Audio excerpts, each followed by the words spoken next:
Praise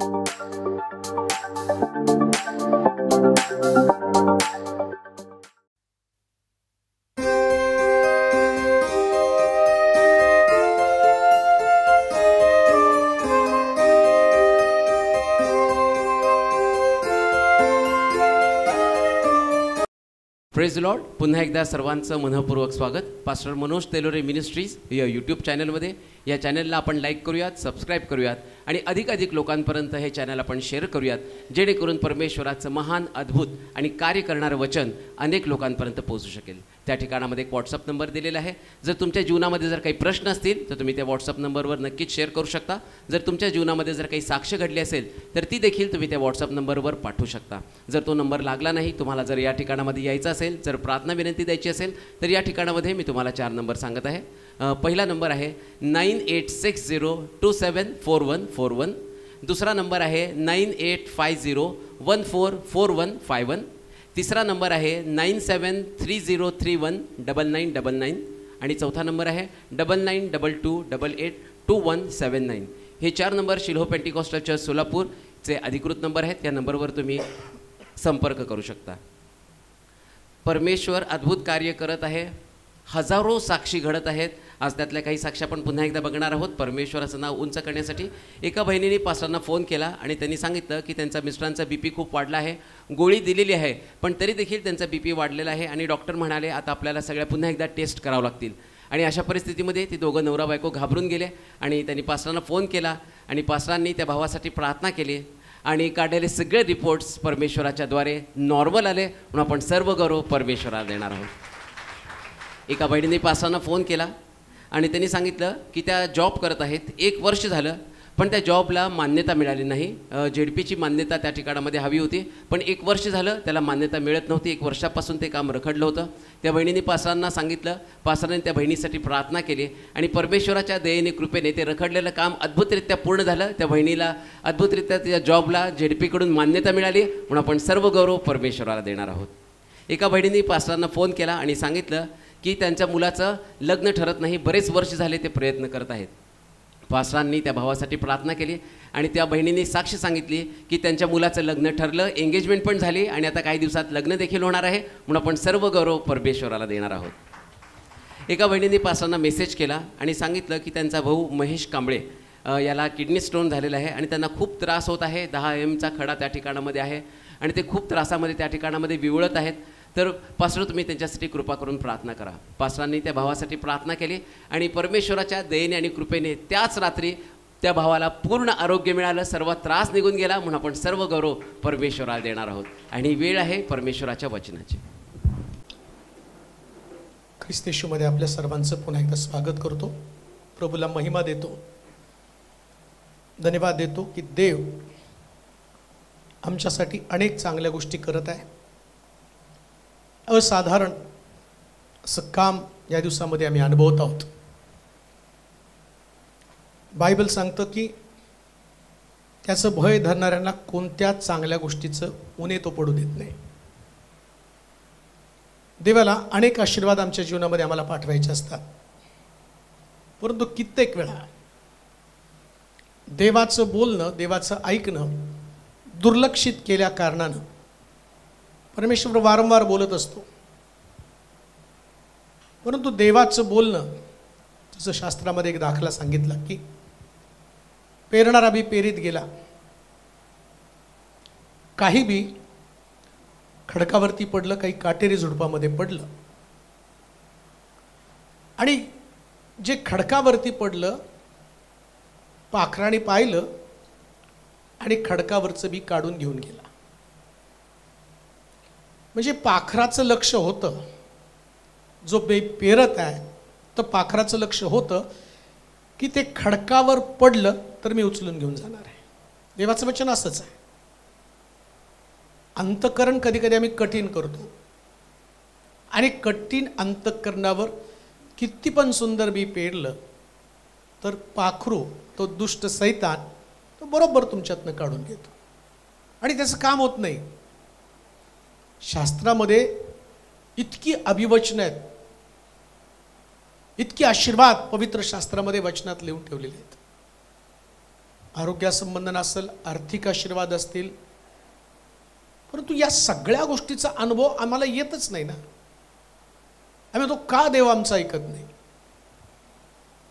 बरं, देवाची समस्या अशी आहे की देव त्याच्या वचनाशिवाय काम करत नाही. म्हणजे पहिले तो वचन जे तुमच्यामध्ये पाठवलं, तुम्ही ते स्वीकारलं, तुम्ही त्यावरती विश्वास ठेवला आणि त्याचं लागूकरण आपल्या जीवनामध्ये केल्यावर देव काम करत असतो.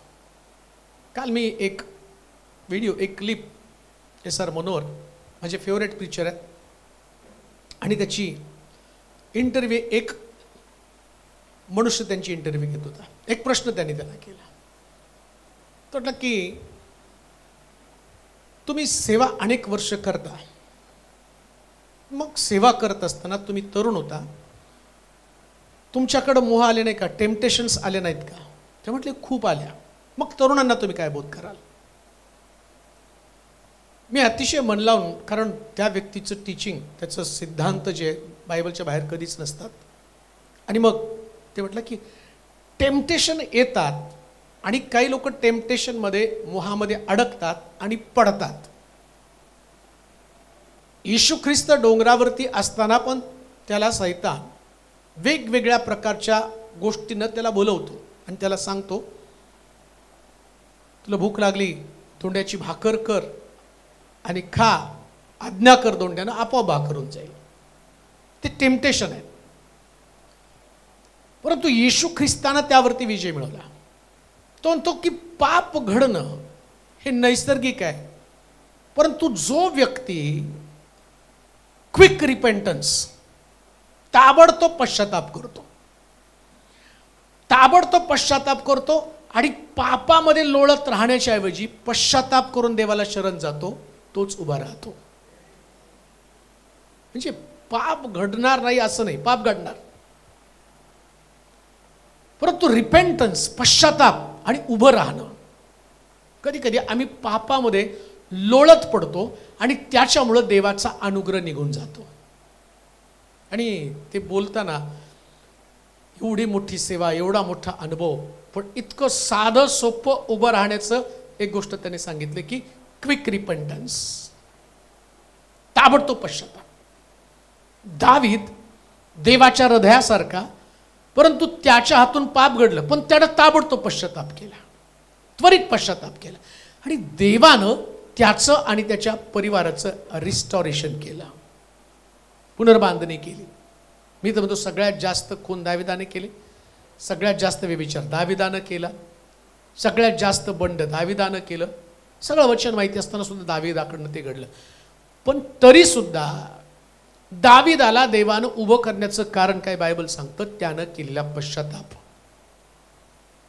तो पश्चाताप करणारा व्यक्ती होता. म्हणून ही गोष्ट आमच्यासाठी फार आवश्यक आहे. देवाला आमच्याकडनं काय आवश्यक आहे? तर फक्त आम्ही पश्चाताप करावा. येशू ख्रिस्त येण्याच्या अगोदर योहानाला जगामध्ये पाठवलं आणि योहान येशू ख्रिस्त येण्याच्या अगोदर, बघा आता येशू ख्रिस्त आणि योहान याच्यामध्ये फक्त 6 महिन्याचं अंतर आहे, जास्त नाही, 6 महिने. जेव्हा अलिशिबा गरोदर होती तिच्या पोटामध्ये योहान होता, मरियेच्या पोटामध्ये येशू होता, दोघांमध्ये 6 महिन्याचं अंतर. मग येशूच्या अगोदर 6 महिने, बरं का, फक्त 6 महिने अगोदर, म्हणजे 6 महिन्यांनी येशू येणार होता. मग योहानाला कशाला पाठवलं? येशू तर येऊन काम करणारच होता, देवाची योजना होती, पण योहान 6 महिने अगोदर येऊन त्यानं येशू आमच्यामध्ये येण्याच्या अगोदर आम्हाला काय आवश्यक आहे? तो म्हटला पश्चाताप करा, कारण देवाचं राज्य. पण येशू ख्रिस्त म्हटला, मी प्रार्थना तरी शिकवला, तुझं राज्य येऊ. येशू म्हटलं, मी देवाचं राज्य तुमच्यामध्ये स्थापित करण्यासाठी आलो. म्हणजे देवाचं राज्य आमच्यामध्ये येण्याच्या अगोदर आम्हाला पश्चाताप करणं फार गरजेचं आहे.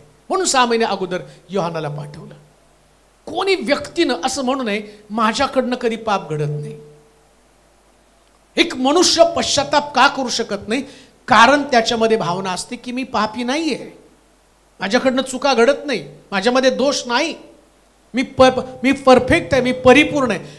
आणि हीच गोष्ट सैतान तुमच्यामध्ये देवाचं वचन काम करू नये म्हणून तुमचं अंतःकरण कठीण करत असतो. त्याच गोष्टीमुळे बरं का, एक व्यक्तीचं अंतःकरण कठीण होण्याचं कारण काय? तो म्हणतो मला पश्चातापाची गरज नाही, मी चुकतच नाही. परंतु तुम्ही जर शास्त्र वाचलं आणि शास्त्रामधले नावाजलेले लोक जे देवाला प्रिय आहे, आणि त्याच्यामध्ये देवाला प्रिय असण्याचं कारण काय? या लोकांनी केलेला पश्चाताप. उधळ्या पुत्र पण त्याने पश्चाताप केला, दाविदानं पण पश्चाताप केला, विलाप गीतकार पण पश्चाताप करतो. आम्हाला सुद्धा रोज पश्चाताप केला पाहिजे. आम्ही रोज चुकतो, रोज आमच्यामध्ये काहीतरी दोष असतात. परंतु जेव्हा पवित्र आत्मा, लक्षात ठेवा, जर देवाचा आत्मा असला तर तो तुम्हाला दोष दाखवणार आहे. माझ्यामध्ये पवित्र आत्मा असला तर पवित्र आत्मा माझ्या चुका मला दाखवणार आहे. जर पवित्र आत्मा नसला तर चुका कळणारच नाही. का पौल म्हणतो की मी सगळ्यात मोठा पापी आहे? काय पौलानं एक फुशारिकी मारण्यासाठी किंवा काहीतरी वेगळी गोष्ट बोलण्यासाठी तसं काही लिहिलं का? मी सगळ्यात मोठा पापी आहे. पौलाला पवित्र आत्मा सांगत होता तुझ्यामध्ये काहीतरी चुका आहे, तुझ्यामध्ये काहीतरी दोष आहे. मग पौल म्हणतो जगातला सगळ्यात मोठा पापी मी आहे. ही गोष्ट रोजच्या जीवनामध्ये आम्हाला आवश्यक आहे. आणि या गोष्टीमुळं काय होतं माहिती का? तुमचं अंतःकरण, कठीण जे अंतःकरण, हळूहळू बदलायला सुरुवात होते. एका व्यक्तीचं हृदय जर बदलायला पाहिजे ना, तर त्याला चुकांची जाणीव होणं फार गरजेचं आहे. माझ्यामध्ये चुका आहे, माझ्यामध्ये दोष आहे, माझं उणेपण आहे, आणि ते उणेपण काढण्यासाठी अहोरात्र प्रयत्न केला पाहिजे.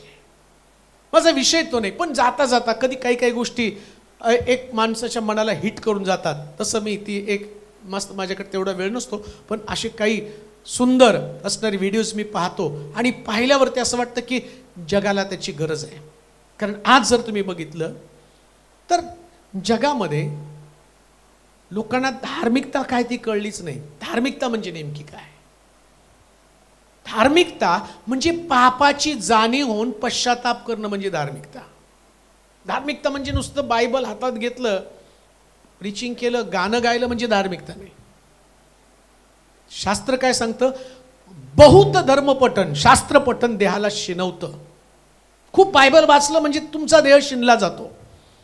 पण जेव्हा देवाचं वचन हृदयामध्ये जातं आणि ते तुम्ही ॲक्सेप्ट करता, स्वीकारता, आणि ते तुमच्याशी बोलतं, ते तुम्हाला तोडतं, आणि तुम्ही तुटलेल्या अंतःकरणाने परमेश्वरासमोर जाता आणि पश्चाताप करता, तिथून देवाच्या वचनाचं कार्य तुमच्या जीवनामध्ये घडायला सुरुवात होतं. देवाच्या वचनाचं कार्य घडायला पाहिजे. आणि काय होतं माहिती आहे का?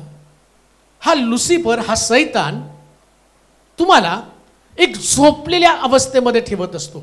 मी 7 मंडळांचं शिक्षण जे दिलंय, त्याची सिरीज मला बरेच लोकांनी सांगितलं की त्याच्या तुकडे तुकडे केले, त्यामुळं ते तुम्हाला यूट्यूबला ऐकायला मिळत नाही. पण त्या 7 मंडळांमध्ये प्रकटीकरणाच्या जर तुम्ही बघितलं तर कशा पद्धतीनं एक एक मंडळीतला एक एक दोष, एक एक चूक काढून प्रभूनं त्या मंडळीला जागर राहण्यासाठी सांगितलं. तुम्ही जागे राहा. एक एक चूक काढली. धार्मिक मंडळ्या होत्या, प्रभूचं काम करणाऱ्या मंडळ्या होत्या. एका मंडळी संबंधानंतर म्हटलं रक्त साक्षी झालेली मंडळी. काय त्यांचा इतिहास की त्या मंडळीमध्ये सेवक लोक रक्त साक्षी झाले, पण आता जारकर्माचं पातक त्याच्यामध्ये, असंही त्या ठिकाणामध्ये. म्हणजे भूतकाळ जर तुम्ही बघितला तर त्याच्यामध्ये फार प्रभावीपणे सेवा केलेली मंडळी. पण वर्तमान काळामध्ये प्रभूनं त्या मंडळीकडे पाहिलं तर तिच्यामध्ये त्याला एक दोष सापडला, आणि त्या दोषाला तो काढून टाक म्हणतो. हे दोष त्यातून मुक्त हो. 7 मंडळ्या तुम्ही नक्की ऐका. 7च्या 7 मंडळ्या ज्या यूट्यूबला आहेत त्याचं ऐका, शिक्षण घ्या, आणि ते लोकांना पण सांगा. का? कारण मंडळ्यांना नेण्यासाठी प्रभू येशू ख्रिस्त येणार आहे. मग मंडळी कोण आहे? बिल्डिंग नेणार आहे, बांधलेली बिल्डिंग. मंडळी म्हणजे तुम्ही आणि मी लोक आहेत. चर्च म्हणजे तुम्ही आम्ही. मग आता चर्चला नेण्यासाठी येणार आहे. चर्च म्हणजे एक व्यक्ती. एका व्यक्तीनं आपले दोष पदरामध्ये घेणं फार गरजेचं. माझे चुका, माझे दोष, माझ्यातल्या कमतरता, या सगळ्या कमतरता आपल्याला काढून घेता आल्या पाहिजे.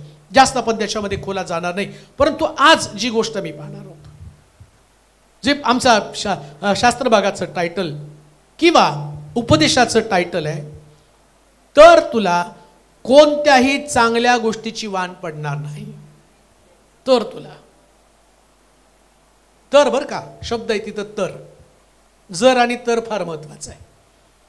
आम्हाला फक्त तर काढायचा आणि काय पाहिजे? तुला कोणत्याही चांगल्या गोष्टीची, हे आम्हाला ऐकायला आवडतं, पण बायबलमध्ये प्रत्येक आशीर्वादाच्या अगोदर तर आहे. तर आहे.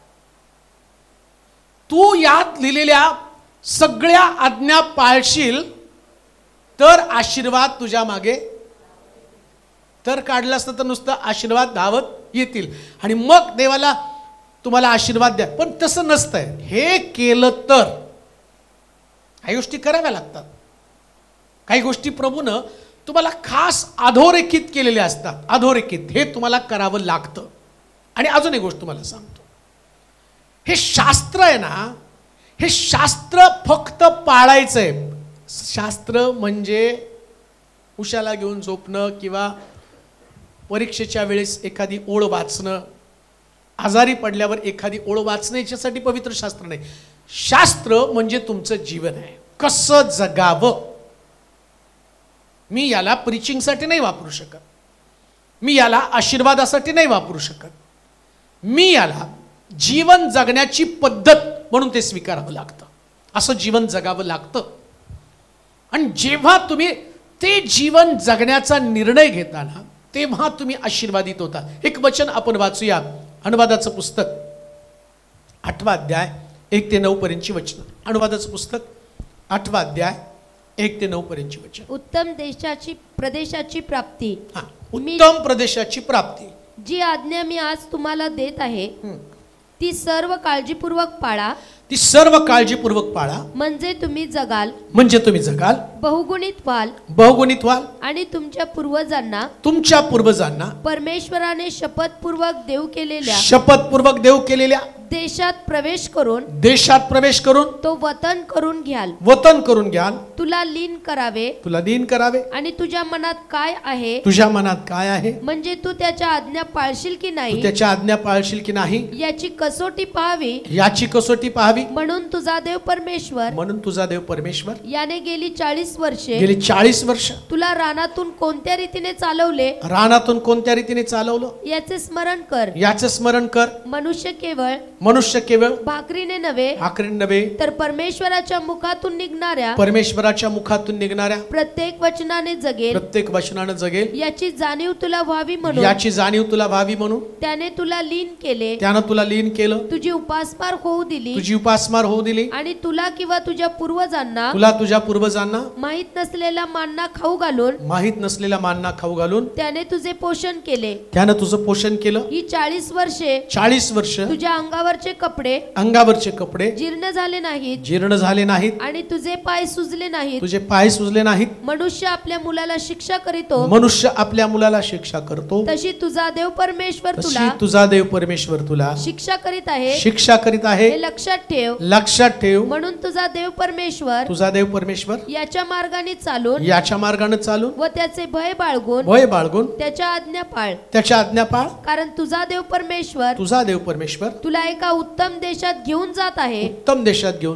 खोऱ्यात व डोंगरात उगम पाऊन पाण्याने भरलेले नाले झरे व ओढे त्यात वाहत आहे. गहू जव द्राक्षवेली अंजीर व डाळिंबे यांचा तो देश आहे. त्या देशात टंचाई न पडता तू अन्न खाशील. तुला कोणत्याही गोष्टीची वाण पडणार नाही. तुला कोणत्याच गोष्टीची वाण किंवा उणे पडणार नाही. बघा इथं एक वचन, पण या वचनाला एक वचन, तुला कोणत्याही गोष्टीची वाण म्हणजे कमी पडणार नाही. बरं आता काय होतं माहिती का, आम्ही तेवढं एक वचन, आमचा प्रॉब्लेम काय, आम्ही फक्त एक वचन घेतो आणि त्या वचनाचं कोटिंग करून जसं त्याला बसल्या माराच्या फटक्याने मला आरोग्य प्राप्त झालं, एक वचन आहे, त्या वचनाचं कोटिंग करून आम्ही म्हणतो मला प्रभूनं आरोग्य दिलं, मी ते वचन स्वीकारत. तसं नसतंय ते. मग सगळे हॉस्पिटल रिकामी झाले असते. त्याला बसल्या माराच्या फटक्याने मला आरोग्य प्राप्त झालं, एक मेडिसिन समजून ते आम्ही घेतलं असतं. पण त्याला जर आणि तर आहे. तुला कोणत्याही चांगल्या गोष्टीची वाण पडणार नाही, हे अभिवचन आहे. कोणती चांगली गोष्ट तुझ्या बाबतीमध्ये, तुला जे पाहिजे ते मी तुला देणार, पण ते करणार कसं, कसे ते आशीर्वाद मिळणार आहे. आमच्याकडं तर पुष्कळ गोष्टीचं कमी पण आहे. बुद्धी कमी आमच्याकडं, पैसा कमी आहे, आमच्याकडं कॉन्फिडन्स कमी आहे, आमचे संबंध कमी आहेत, आमच्या घरामध्ये असणाऱ्या गरजा कमी आहेत, आम्हाला उत्पन्नाचे स्रोत कमी आहेत, आमच्या प्रार्थनेची उत्तरं कमी आहेत, सगळं कमी आहे. हो, आमचे ब्रदर काश्मीरवरून मिलिटरीमध्ये काश्मीरमध्ये येते, पण त्यांनी व्हिडिओ बघितला आणि मग त्यांना असं वाटलं की नाही आपण हे चर्च अटेंड करावं. ते म्हटले मी सुट्टी घेऊन चर्च अटेंड करण्यासाठी काश्मीरवरून या ठिकाणात नाशिकचे आहेत, परंतु काश्मीरवरून इकडे आले. मग त्यांनी मला कधीतरी कॉल केला होता, त्यांनी आठवण करून दिली की त्यांचे काहीतरी 11 लाख रुपये कुठल्या व्यक्तीकडे अडकलेले होते आणि ते पैसे कोणी देत नव्हतं. मग त्यांनी फोन केला, म्हटले पास्टर प्रार्थना करा व्यक्तीने पैसे द्यावेत म्हणून, बऱ्याच दिवसापासून स्ट्रगल करत आहे, तो पैसे देत नाही. पण जशी प्रार्थना केली तसे म्हटले माझे आशीर्वाद मोकळे व्हायला सुरुवात झाली, लोकांनी पैसे द्यायला सुरुवात केली. म्हणजे कधी कधी कमी असतं, कारण काय, आमच्याकडे कमी आहे, उन्हा आहे. आता बघा परमेश्वर कोणाला देतो. पहिला मी मुद्दा तुम्हाला सांगेल, आमच्याकडं भरपुरीची अपेक्षा करत असताना पहिला मुद्दा, देवानं आमची परीक्षा कशी घेतलं याचं स्मरण केल्यावर भरपूर मिळतंय. स्मरण तिथं बघितलं तुम्ही आरंध्यात तुमची काय वाचावर तिथं लिहिलंय त्यांनी तुमची परीक्षा. ही 40 वर्षे 40 वर्ष तुझ्या अंगावरचे कपडे. 1 आणि 2 वचन. 40 वर्ष तुझ्या अंगावरचे कपडे. मी जी आज्ञा आज तुम्हाला देत आहे, जी आज्ञा मी तुला देत आहे ती सर्व काळजीपूर्वक पाळा. सर्व काळजीपूर्वक पाळा, म्हणजे तुम्ही जगाल, बहुगुणित व्हाल आणि तुमच्या पूर्वजांना परमेश्वराने शपथपूर्वक देव केलेल्या देशात प्रवेश करून तो वतन करून घ्याल. तुला लीन करावे आणि तुझ्या मनात काय आहे म्हणजे तू त्याच्या आज्ञा पाळशील की नाही याची कसोटी पाहावी म्हणून. पहिली देव काय करतो माहिती का, मनाची परीक्षा करण्यासाठी तुम्हाला कसोटीस लावतो. हे लक्षात ठेवा. देवाला तुमचं मन तपासायचं असतं. आम्ही लगेच म्हणतो देवा लवकर मला नोकरी दे, देवा लवकर मला बरकत दे, देवा लवकर माझं सगळं लवकर. पण तो म्हणतो पहिले तुझी परीक्षा बघणार, म्हणजे तुझ्या मनात काय चाललंय, तू माझी आज्ञा पाळशील का नाही. सगळ्या गोष्टी लगेच घडत नाहीत. देव काय करतो, तुम्हाला कसोटीस लावतो. त्यानं पूर्वजांना पण कसोटीस लावलं, सगळ्यांना कसोटीस लावलेलं आहे. मी माझ्या पूर्वजांचा विचार करावा, किती पिढ्यांचा मी ख्रिस्ती आहे, माझं कुटुंब, माझा परिवार, माझ्या परिवाराला विश्वास ठेवण्यासाठी कसल्या प्रकारच्या कमतरतेमधनं जावं लागलं, काय अडचणी होत्या, काय समस्या होत्या.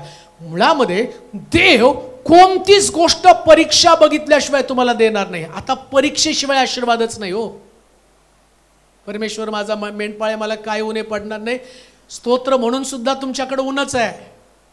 किती वेळा तुम्ही ते स्तोत्र म्हटलं, कितीदा पाठांतर केलं, शिकवलं त्याच्याप्रमाणे, आणि तुम्ही परमेश्वरला आपला मेंढपाळ करण्याचा प्रयत्न केला, परंतु म्हटल्यानं उणे पण गेलं का. मग का आमच्याकडं कमतरता आहे, का आमच्याकडं उणेपण आहे. शास्त्र काय सांगतं, देवानं कशी परीक्षा घेतली याचं स्मरण करा. आता त्याचा वृत्तांत थोडासा तुम्हाला खास स्पष्टीकरण देऊन सांगतो, कसं देव परीक्षा घेतो. इस्रायल लोकांना मिस्रातनं देवानं बाहेर काढलं. आता 450 वर्ष मिस्राची यांना एवढी सवय लागली होती की त्या मिस्रामध्ये जायचं, सकाळी उठायचं, गवत आणायचं, माती जमा करायची आणि मग त्या विटा बनवायच्या आणि भट्टीमध्ये टाकायची. ही त्यांची जीवनशैली बनून गेली होती. आता परमेश्वराला यांना वचनदत्त देशामध्ये न्यायचं होतं, दुधामदाच्या प्रदेशात, आशीर्वादाच्या प्रदेशामध्ये. आशीर्वादाच्या प्रदेशात जाण्याच्या अगोदर यांना तिथं जाण्यासाठी लायक तर बनायला पाहिजे ना, यांच्या अंगी पात्रता तर यायला पाहिजे. मग प्रभूनं काय केलं, त्यांची परीक्षा घ्यायला सुरुवात केली. आता पहिलीच परीक्षा काय माहिती का, ते निघाले मिस्रातनं, पाठीमागं फारो त्यांना जा म्हटला आणि इकडं असं लिहिलं, देवानं फारोचं अंतकरण, म्हणजे कोण करतं कठीण. आता देवानं त्याचं अंतकरण कठीण करण्याचं कारण काय, परीक्षा. पाठीमागं फारो आणि समोर तांबडा समुद्र. तुमच्या मनात काय चाललं हे पाहण्यासाठी देवाला यांच्या मनातलं पाहायचं होतं. यांच्या मनात, आता बघा देवानं त्यांना मिस्रातनं बाहेर काढलं तर सगळे फाटके तुटके कपडे त्यांच्या अंगात होते. प्रभू काय म्हटला, तुम्ही जा आणि मिस्त्री स्त्रियांना, तुमच्या स्त्रियांना तिथं पाठवा आणि त्यांना म्हणा तुमच्या अंगावरचे दागिने मला द्या. आता कोणी सुद्धा दासीला, चाकरीनीला, मोलकरणीला दागिने देणार नाही, पण देवानं मिस्त्री स्त्रियांच्या मनामध्ये काम केलं आणि त्यांनी सगळे दागिने न देऊन टाकले. आता देवानं एक चमत्कार त्यांच्या जीवनामध्ये केला. आता इथं परीक्षा आली. मग माझं काम काय? पहिला चमत्कार लक्षात ठेवून या दुसऱ्या परीक्षेमध्ये देव उत्तीर्ण करेल हा विश्वास माझ्यामध्ये असला पाहिजे. जेव्हा हा विश्वास तुमच्यामध्ये असतो तेव्हा देव तुम्हाला काही उणं पडू देत नाही. तेव्हा देव तुम्हाला काही उणं पडू देत नाही. मुळामध्ये आम्हाला परीक्षा नको असते. आम्हाला असं वाटतं मिस्त्रातनं निघालो, दागिने अंगावरती घातले, नाचत गात वाजत गाजत पलीकडे गेलं पाहिजे. म्हणून त्यांनी तांबड्या समुद्राकडे पाहिल्यावर देवानं त्यांचं मन पारखलं आणि त्यांच्या मनातनं एक गोष्ट निघाली. ते म्हटले, अरे पाठीमागं फारो, समोर तांबडा समुद्र, तू आम्हाला इथं मरायला आणलं का? सापडलं, मन उघडं पडलं. का उणे पण पडतं? जेव्हा तुमची परीक्षा होती तेव्हा त्या परीक्षेमध्ये तुमच्या मनाची चलबिचल एवढी सुद्धा होऊ देऊ नका. असू द्या समोर तांबडा समुद्र, असू द्या समोर पाठीमागं फारो. मी म्हणतो फारो आणि तांबडा समुद्र तुम्हाला बुडवण्यासाठी नाही, तर आणखीन एक नवीन साक्ष तुमच्या जीवनामध्ये घडावी याच्यासाठी समोर तांबडा समुद्र आणि पाठीमागं फारो आहे. परीक्षा तर व्हायला पाहिजे, मन तर कळलं पाहिजे. का मन चलबिचल होतं? का मन अस्वस्थ होतं? मृत्यूचा प्रसंग, तांबडा समुद्र, फारूचं सैन्य. मग प्रभूनं केलं. तो म्हटला यांचं, आता बघा देव पण किती चांगला आहे. कधी कधी मला देवाचं, बरेच लोक देवाचं चित्र तयार करताना देवाला एखाद्या विलन प्रमाणे, अरे देव असं करेल, देव तसं करेल देव. पण देव तसा नाही. त्यानं काय केलं? तांबडा समुद्र दुभांगला. मग या लोकांना बरं ह्या लोकांना चालता चालता सुद्धा मागं बघायची सवय नाही. मला वाटतं त्या मोशीला तिथं पण बोंबलत असतील चालताना. तांबडा, तो म्हटलं बघा, मोशी म्हणत असतील बघा तुमच्यासाठी तांबडा समुद्र दुभांगला. अरे तांबडा समुद्र दुभांगला, पण याच्यात फारो पण यायला लागलाय ना. तिथं पण ओरडत असेल, फारो पण पाठीमागे आहे ना. काय तांबडा समुद्र दुभांगून? तुला कळत नाही का मोशे?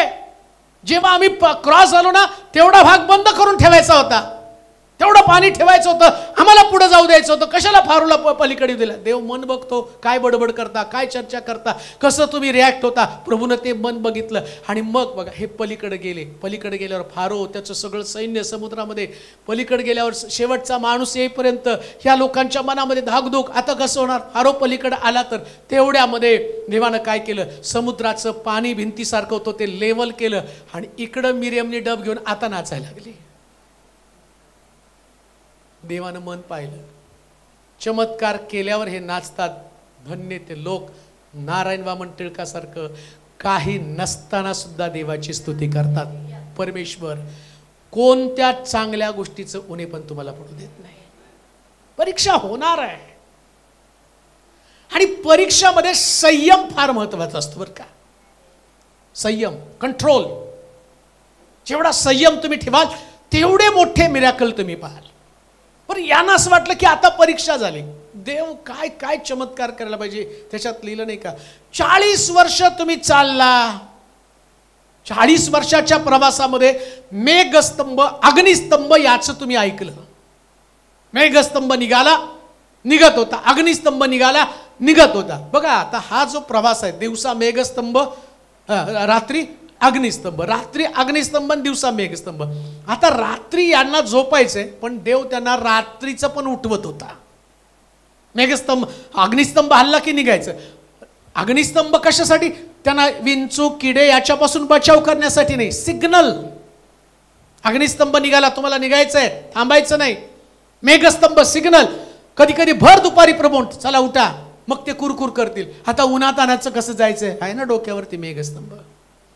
रात्रीच्या विचार करतो, देवा आता रात्री कसं जायचं? रानामध्ये काटे कुसळ, जंगलामध्ये आणि पशु पक्षी असतील, कसं जायचं? आहे ना अग्निस्तंभ. जेव्हा तुम्ही देवाचं ऐकता, मार्गदर्शन करण्यासाठी मेघस्तंभ आणि अग्निस्तंभ नेहमी तुमच्या बरोबर असतात. मला काही उणं पडणार नाही. परीक्षेच्या काळामध्ये तुमच्या मनाची परीक्षा केली जाईल. तुमचं मन कचरू देऊ नका. तुम्हाला माहिती का, तांबडा समुद्र पाहिल्यावरती देवानं मोशेला एक आज्ञा केली. तो काय म्हटलं माहिती का? खंबीर हो, आपलं मन खचू देऊ नकोस, बी स्टील, शांत उभा राहा, शांत उभा राहा. जर तुम्हाला चमत्कार पाहायचा असेल तर आपलं मन कधी सुद्धा खचू देऊ नका. का? कारण तुमच्या वतीनं उभं राहणारा आणि लढणारा देव तुमच्या बरोबर आहे.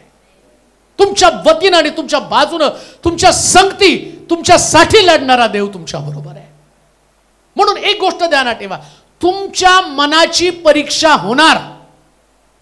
देव तुमचं मन तपासतो.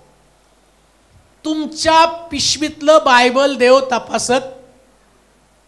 काय तपासतो? काय शब्द वाचला? वाचा बरं परत एकदा. तुला लीन करावं आणि तुझ्या मनात काय आहे. काय शब्द आहे पहिल्यांदा? तुला लीन करावे. म्हणजे लीनता कुठे आहे? मन तपासतो म्हणजे काय करतो? नम्र.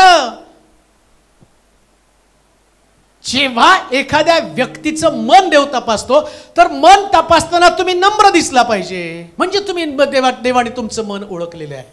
ताठ मनाचे लोक, अहंकारी मन, हट्टी मन, आज्ञा न मानणारं मन, वचन न स्वीकारणारं मन, हे तुमच्या मनाची तपासणी केल्यावर तुम्हाला जर सगळ्या गोष्टी भरपूर असल्या पाहिजे तर तुमचं मन प्रभूसमोर नम्र झालं पाहिजे, लीन झालं पाहिजे. शास्त्र सांगतं त्यानं ज्या पद्धतीनं तुमची परीक्षा घेतली. वाचा पुढे. हा, तुला लीन करावे, तुला लीन करावं आणि तुझ्या मनात काय आहे. तुझ्या मनात काय आहे म्हणजे तू त्याच्या आज्ञा पाळशील की नाही. तू त्याच्या आज्ञा पाळशील की नाही, पाळशील की नाही याची कसोटी पाहावी. याची कसोटी पाहावी. म्हणून तुझा देव परमेश्वर, तुझा देव परमेश्वर याने गेली 40 वर्षे 40 वर्ष तुला रानातून कोणत्या रीतीने. देव आता तुम्हाला सगळ्या गोष्टीच्या भरपुरीची आवश्यकता आहे. सगळं म्हणजे आम्हाला सगळ्यात जास्त कशाची गरज आहे?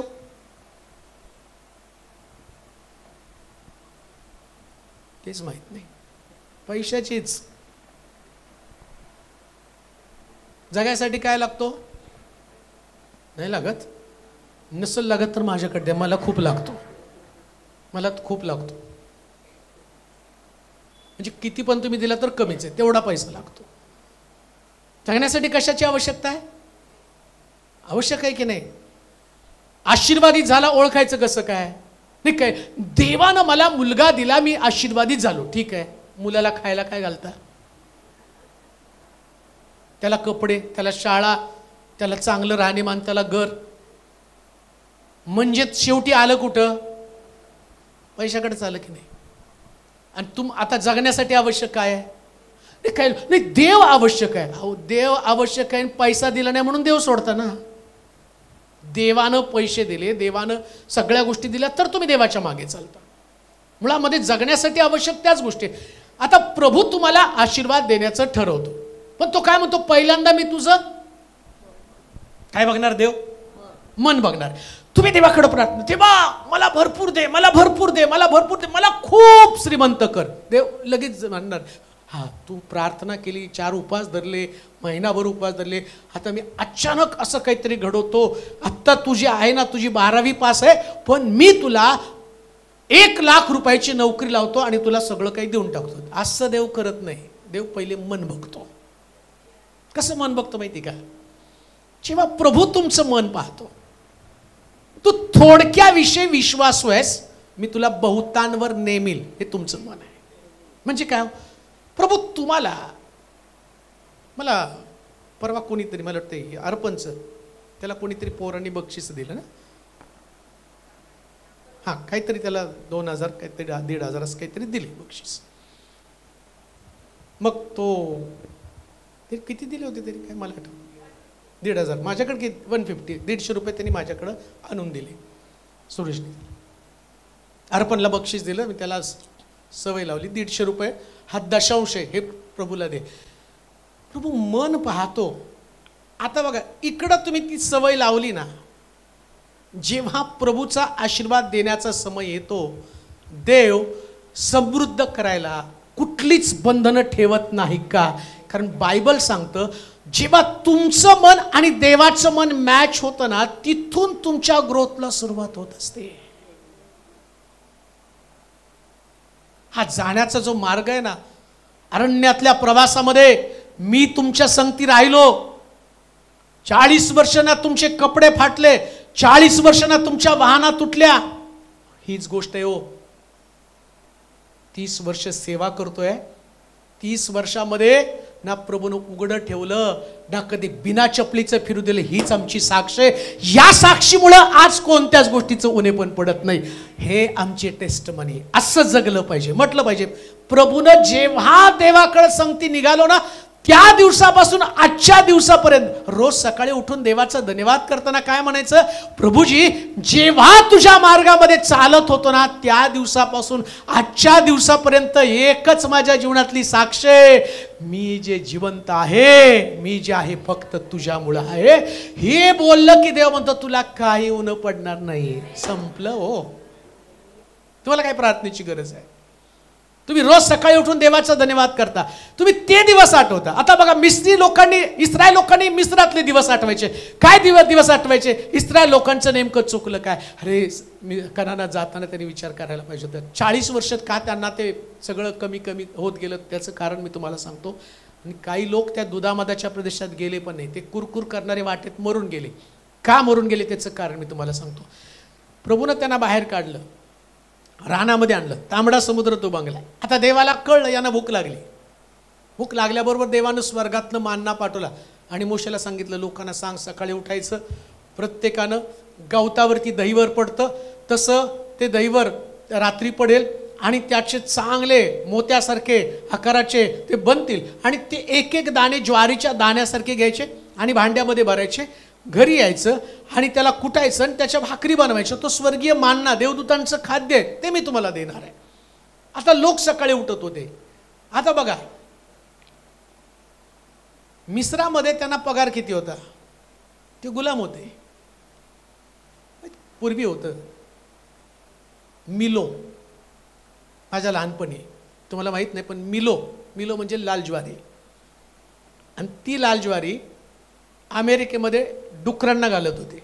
पण दुष्काळ पडल्यावरती ते मिलो भारतामध्ये आणून विकला आणि लोकांनी खाल्ला तो, का तर ते स्वस्त होता.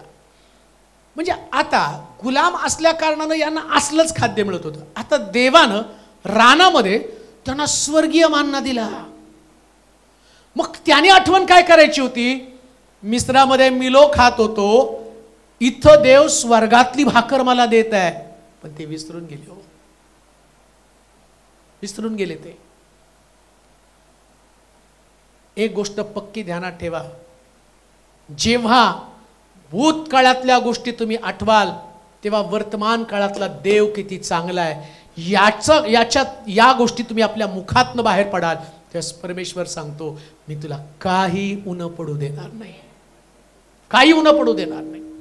काही म्हणजे काही नाही प्रिया. तुम्ही जे आहात ना, फक्त देवाच्या कृपेमुळे तुम्ही आहात. चांगलं जीवन, चांगलं आरोग्य, तुमचा परिवार, तुमच्या जीवनातल्या साक्षी, तुम्हाला दिलेली नोकरी, तुम्हाला दिलेलं लेकरं, तुम्हाला दिलेलं कुटुंब, तुम्हाला दिलेला परिवार, तुम्हाला कितीतरी आशीर्वाद प्रभूनं दिलेले आहेत. त्याचं स्मरण करत करत प्रभूला, त्या साक्षीबद्दल प्रभूचं गौरव करायचं. परीक्षा घेतली याचं स्मरण करा. प्रभूनं परीक्षा घेतली, प्रभूनं परीक्षा घेतली. मला ते आनंद वाटतो की नाही, मी सोलापूरमध्ये आल्यावर देवानं माझी परीक्षा घेतली. माझ्याकडे काही नव्हतं. बरं, पुष्कळ लोक, मी जेव्हा मीटिंगला जातो त्यास पुष्कळ लोक येतात. तुमच्या साक्षीमुळे आम्ही जास्त देवाकडे आलो. तुमच्या साक्षीमुळे आमचा देवावरचा विश्वास वाढला. जर मला कमीच पडलं नसतं तर साक्ष काय घडली असती? अगदी मी सोन्याचा चमचा घेऊन तोंडात जन्माला आलो, एका श्रीमंत कुटुंबामध्ये होतो. उघडलं बायबल, वाचायला सुरुवात केली आणि सांगायला सुरुवात केली. हे पहिलं प्रिचिंगच कारमध्ये केलं आणि आता जर बघितलं तर विमानातनं उतरून आलेलो आहे. काय साक्ष घडणार आहे? पण मी फाटक्या चपलीने फिरलो, माझ्याकडे कपडे नव्हते, देवाने माझी परीक्षा घेतली, मला इकडं तिकडं फिरलो, उन्हात फिरलो. आता मी तिथं आहे तर मला ते आठवतं, तिथून देवाने मला इथं आणलं, इथून तो कनानात घेऊन जाणार आहे. दुधामदाचा प्रदेश आहे, आशीर्वाद आहे.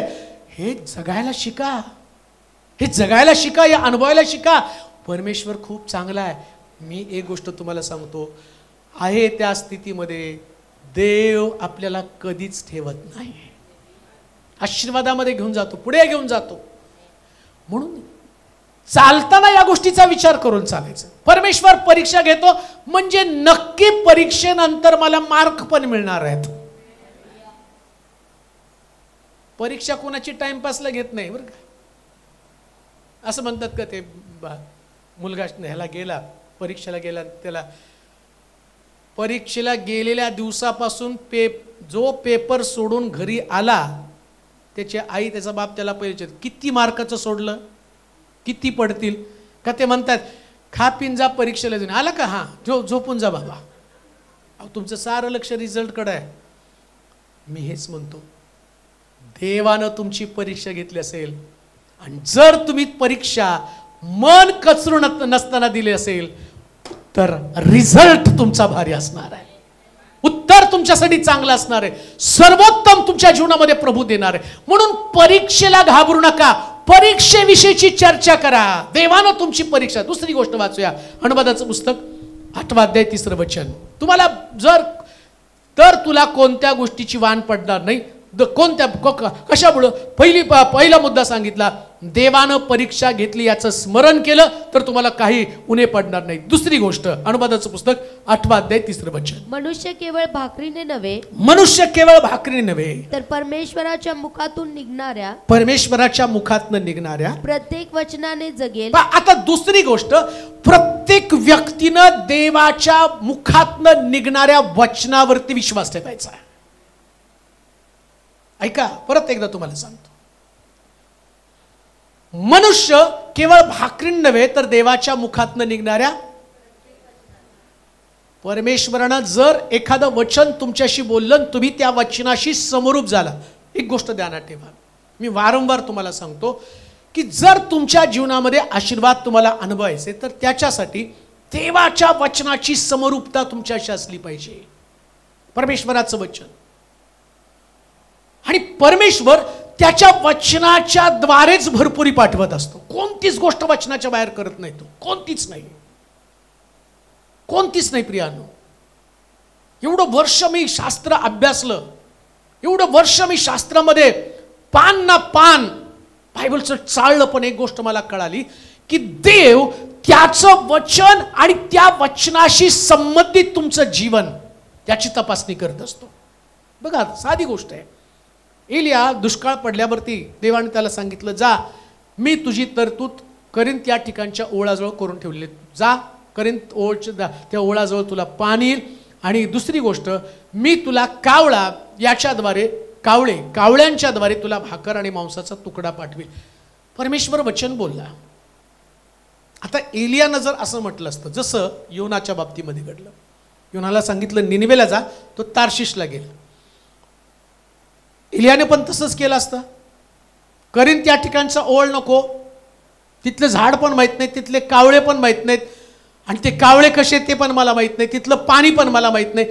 मग एलिया म्हटलं असतं, मी माझी प्रार्थना बदलतो आणि देवाजवळ प्रार्थना करतो की देवा तू काहीतरी करून दुसरा व्यक्ती माझ्या घरी त्याने डबा पाठवावा, त्याने मला पाणी पण पाठवावं, अशी प्रार्थना करून एलिया वचनाच्या ऐवजी त्यानं स्वतःच्या मर्जीप्रमाणे प्लॅनिंग करून योजना करून केलं असतं तर एलिया करीन त्या ठिकाणच्या ओळाचा चमत्कार त्यांनी पाहिला नसता. तसंच तुमच्या बाबतीमध्ये कधी कधी देव तुम्हाला सांगतो हे करा म्हणजे करा. कशासाठी? हे वचन तुम्ही कसं पाळता, वचनानं तुम्ही कसं जगता. वचन ही तुम्हाला जगण्याचा स्रोत आहे. वचनाच्या द्वारे तुमचं, दुसऱ्या भाषेत सोप्या भाषेमध्ये मी तुम्हाला सांगेल, मी माझ्या करिअरचा विचार करत होतो. माझं एक स्वप्न होतं, भरपूर पैसे कमवावेत, चांगलं नाव कमवावं. शिक्षण घेण्याचा माझा उद्देश पाळक व्हावं तर कधीच नव्हता. शिक्षण घेण्याचा उद्देश काय होता? मला एक उच्च पदाची नोकरी मिळवावी. ती नोकरी माझं उत्पन्न, माझ्या परिवाराचं सगळं दारिद्र्य दूर करण्यासाठी कारणीभूत होईल. माझ्या परिवारामध्ये गरीब लोक आहेत. माझी आई एवढे वर्ष काम करत आहे, तिचं म्हातारपण चांगलं व्हावं या उद्देशानं मी ती म्हटलं चांगली नोकरी करावी. आणि देवानं ते सोर्स पण मला दिले, केलं मी सगळं काही. प्रभूनं त्यामध्ये मला विजय पण दिलेला होता. आता नोकरी सोडण्याचा विचार आल्यावर जगणार कसं?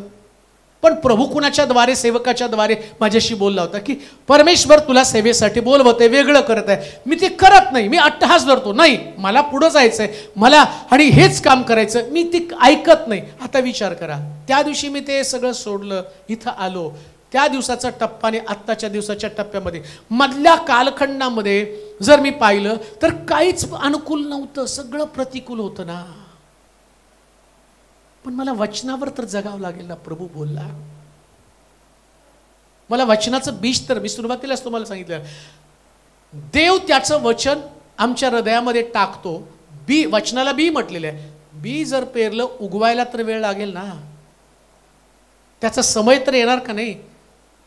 टाकल्या टाकल्या तर बी एकदम ते झाड उगवून त्याला फळ फुल येत नाही ना, त्याला वेळ तर लागतो ना. पण तोपर्यंतचा संयम, काही कुठल्याच गोष्टीचं उणे पण पडणार नाही. ते वचन स्वीकारलं, आता बी आलं. आता मी म्हणू शकतो मला काही उणे पडलेलं नाही, काही उणे पडलेलं नाही. कसं घडणार? वचन, वचन धरून ठेवा. प्रत्येक वचन क्लेम करा. प्रत्येक वचनाला तुम्ही आपल्या जीवनामध्ये स्वीकारा. हे परमेश्वराचं वचन आहे. मी मागच्या दिवसामध्ये एका मीटिंगला गेलो आणि मग एक जोडपं माझ्या समोर आला. त्यांनी सांगितले, पाळकसाहेब माझ्यासाठी प्रार्थना करा. म्हणलं काय प्रॉब्लेम काय तुमचा? आम्हाला लेकरू व्हावं. म्हटलं तुम्हाला लेकरू व्हावं? आमचं एक लेकरू आधी होतं, ते मेलं. आज जर ते जिवंत असतं तर 35 वर्षाचं असतं. विचार करा. म्हटलं एवढा कॉन्फिडन्स कसं काय तुम्हाला? तुम्ही येऊन कसं काय मला सांगायला लागलं की तुम्ही आमच्यासाठी प्रार्थना करा, लेकरू व्हावं? अहो एवढ्या साक्षी तुमच्या ऐकल्या, त्या साक्षीमध्ये एवढ्याला देवाने लेकरू दिलं.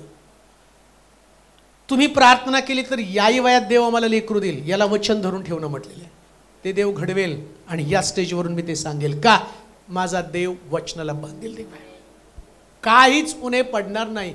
हे वचन क्लेम करता आलं पाहिजे, वचनावर विश्वास ठेवता आला पाहिजे. का आम्हाला उणे पण पडतं? आम्ही वचन सोडून आमचा अनुभव त्याच्यावरती जास्त फोकस करतो, वचनाला दुर्लक्ष. नाही, हे असं घडू शकतं का? सारेच काय झालं? परमेश्वर वचन बोलला, अब्रामा मी तुला आणि अनेक राष्ट्रांचा बाप करणार आहे. तिने वचनाला पाहून हसायला लागली. लक्षात ठेवा, कोणत्याच वचनाला हसू नका. माझा देव तुमच्या अनुभवाच्या पलीकडे करणारा देव आहे. तुमचा अनुभव, तुमचं जीवन, तुमचे विचार, या विचाराच्या पलीकडे तो काम करत असतो. म्हणून परमेश्वराच्या वचनावरती इतकं ठाम असलं पाहिजे. देवाला काही पण करता येतो. काही पण म्हणजे काही पण. देव आहे तो, म्हणतो त्याला देव म्हटलंय ना. आंधळा एकदा येशूकडे आला, सगळे लोक त्याच्या भोवती जमले. यरीहोमध्ये प्रवेश केला, भरतीमय होता. पहा बरं का देव काय काय करतो ते मी तुम्हाला सांगतो, कसं तुम्हाला वचनावरती अवलंबून राहायचं. भरतीमय आला, ओरडायला लागला, हो दाऊद मित्र माझ्यावरती दया करा, माझ्यावरती दया करा. शिष्याने त्याला रागवलं. मग येशू म्हटलं येऊ द्या त्याला. ते आले. येशूने त्याला विचारलं, मी तुझ्यासाठी काय करू? प्रभू मला दृष्टी यावी. जा, तुझ्या विश्वासानं तुला बरं केलं. जागेवरती त्याला डोळे आले. एकदा येशू असाच तळ्याच्या बाजूने चालला होता, तिथं एक आंधळा आला. त्याने ऐकलं, येशूने त्याला दृष्टी दिली. तो येऊन येशू समोर उभा राहिला. त्याला वाटलं त्या भरतीमयला जसं केलं, जा तुझ्या विश्वासाप्रमाणे तुला बरं करू, मलाही तसंच बोलेल. येशू गेला, जमिनीवरती थुकला, चिखल केला आणि डोळ्यावरती लावला. येशू जमिनीवरती आणि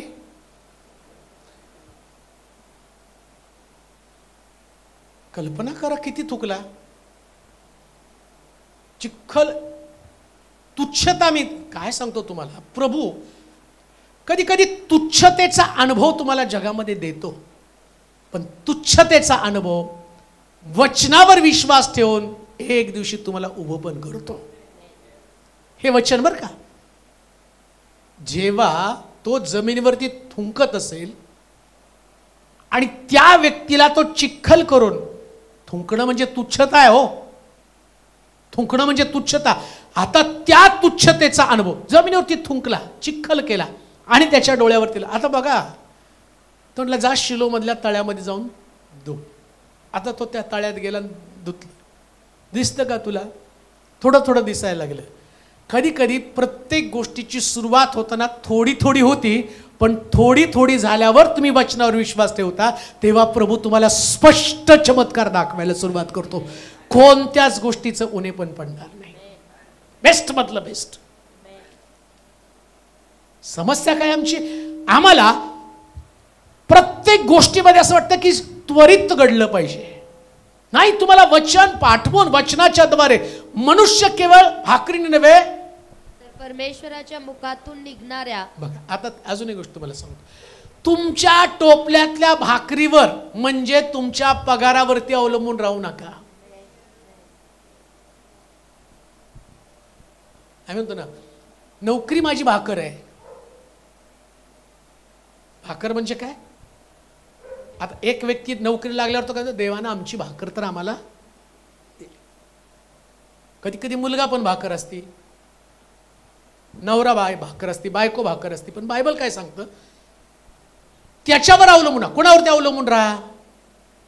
परमेश्वराच्या वचनावर. का हो? त्याचं कारण मी तुम्हाला सांगतो.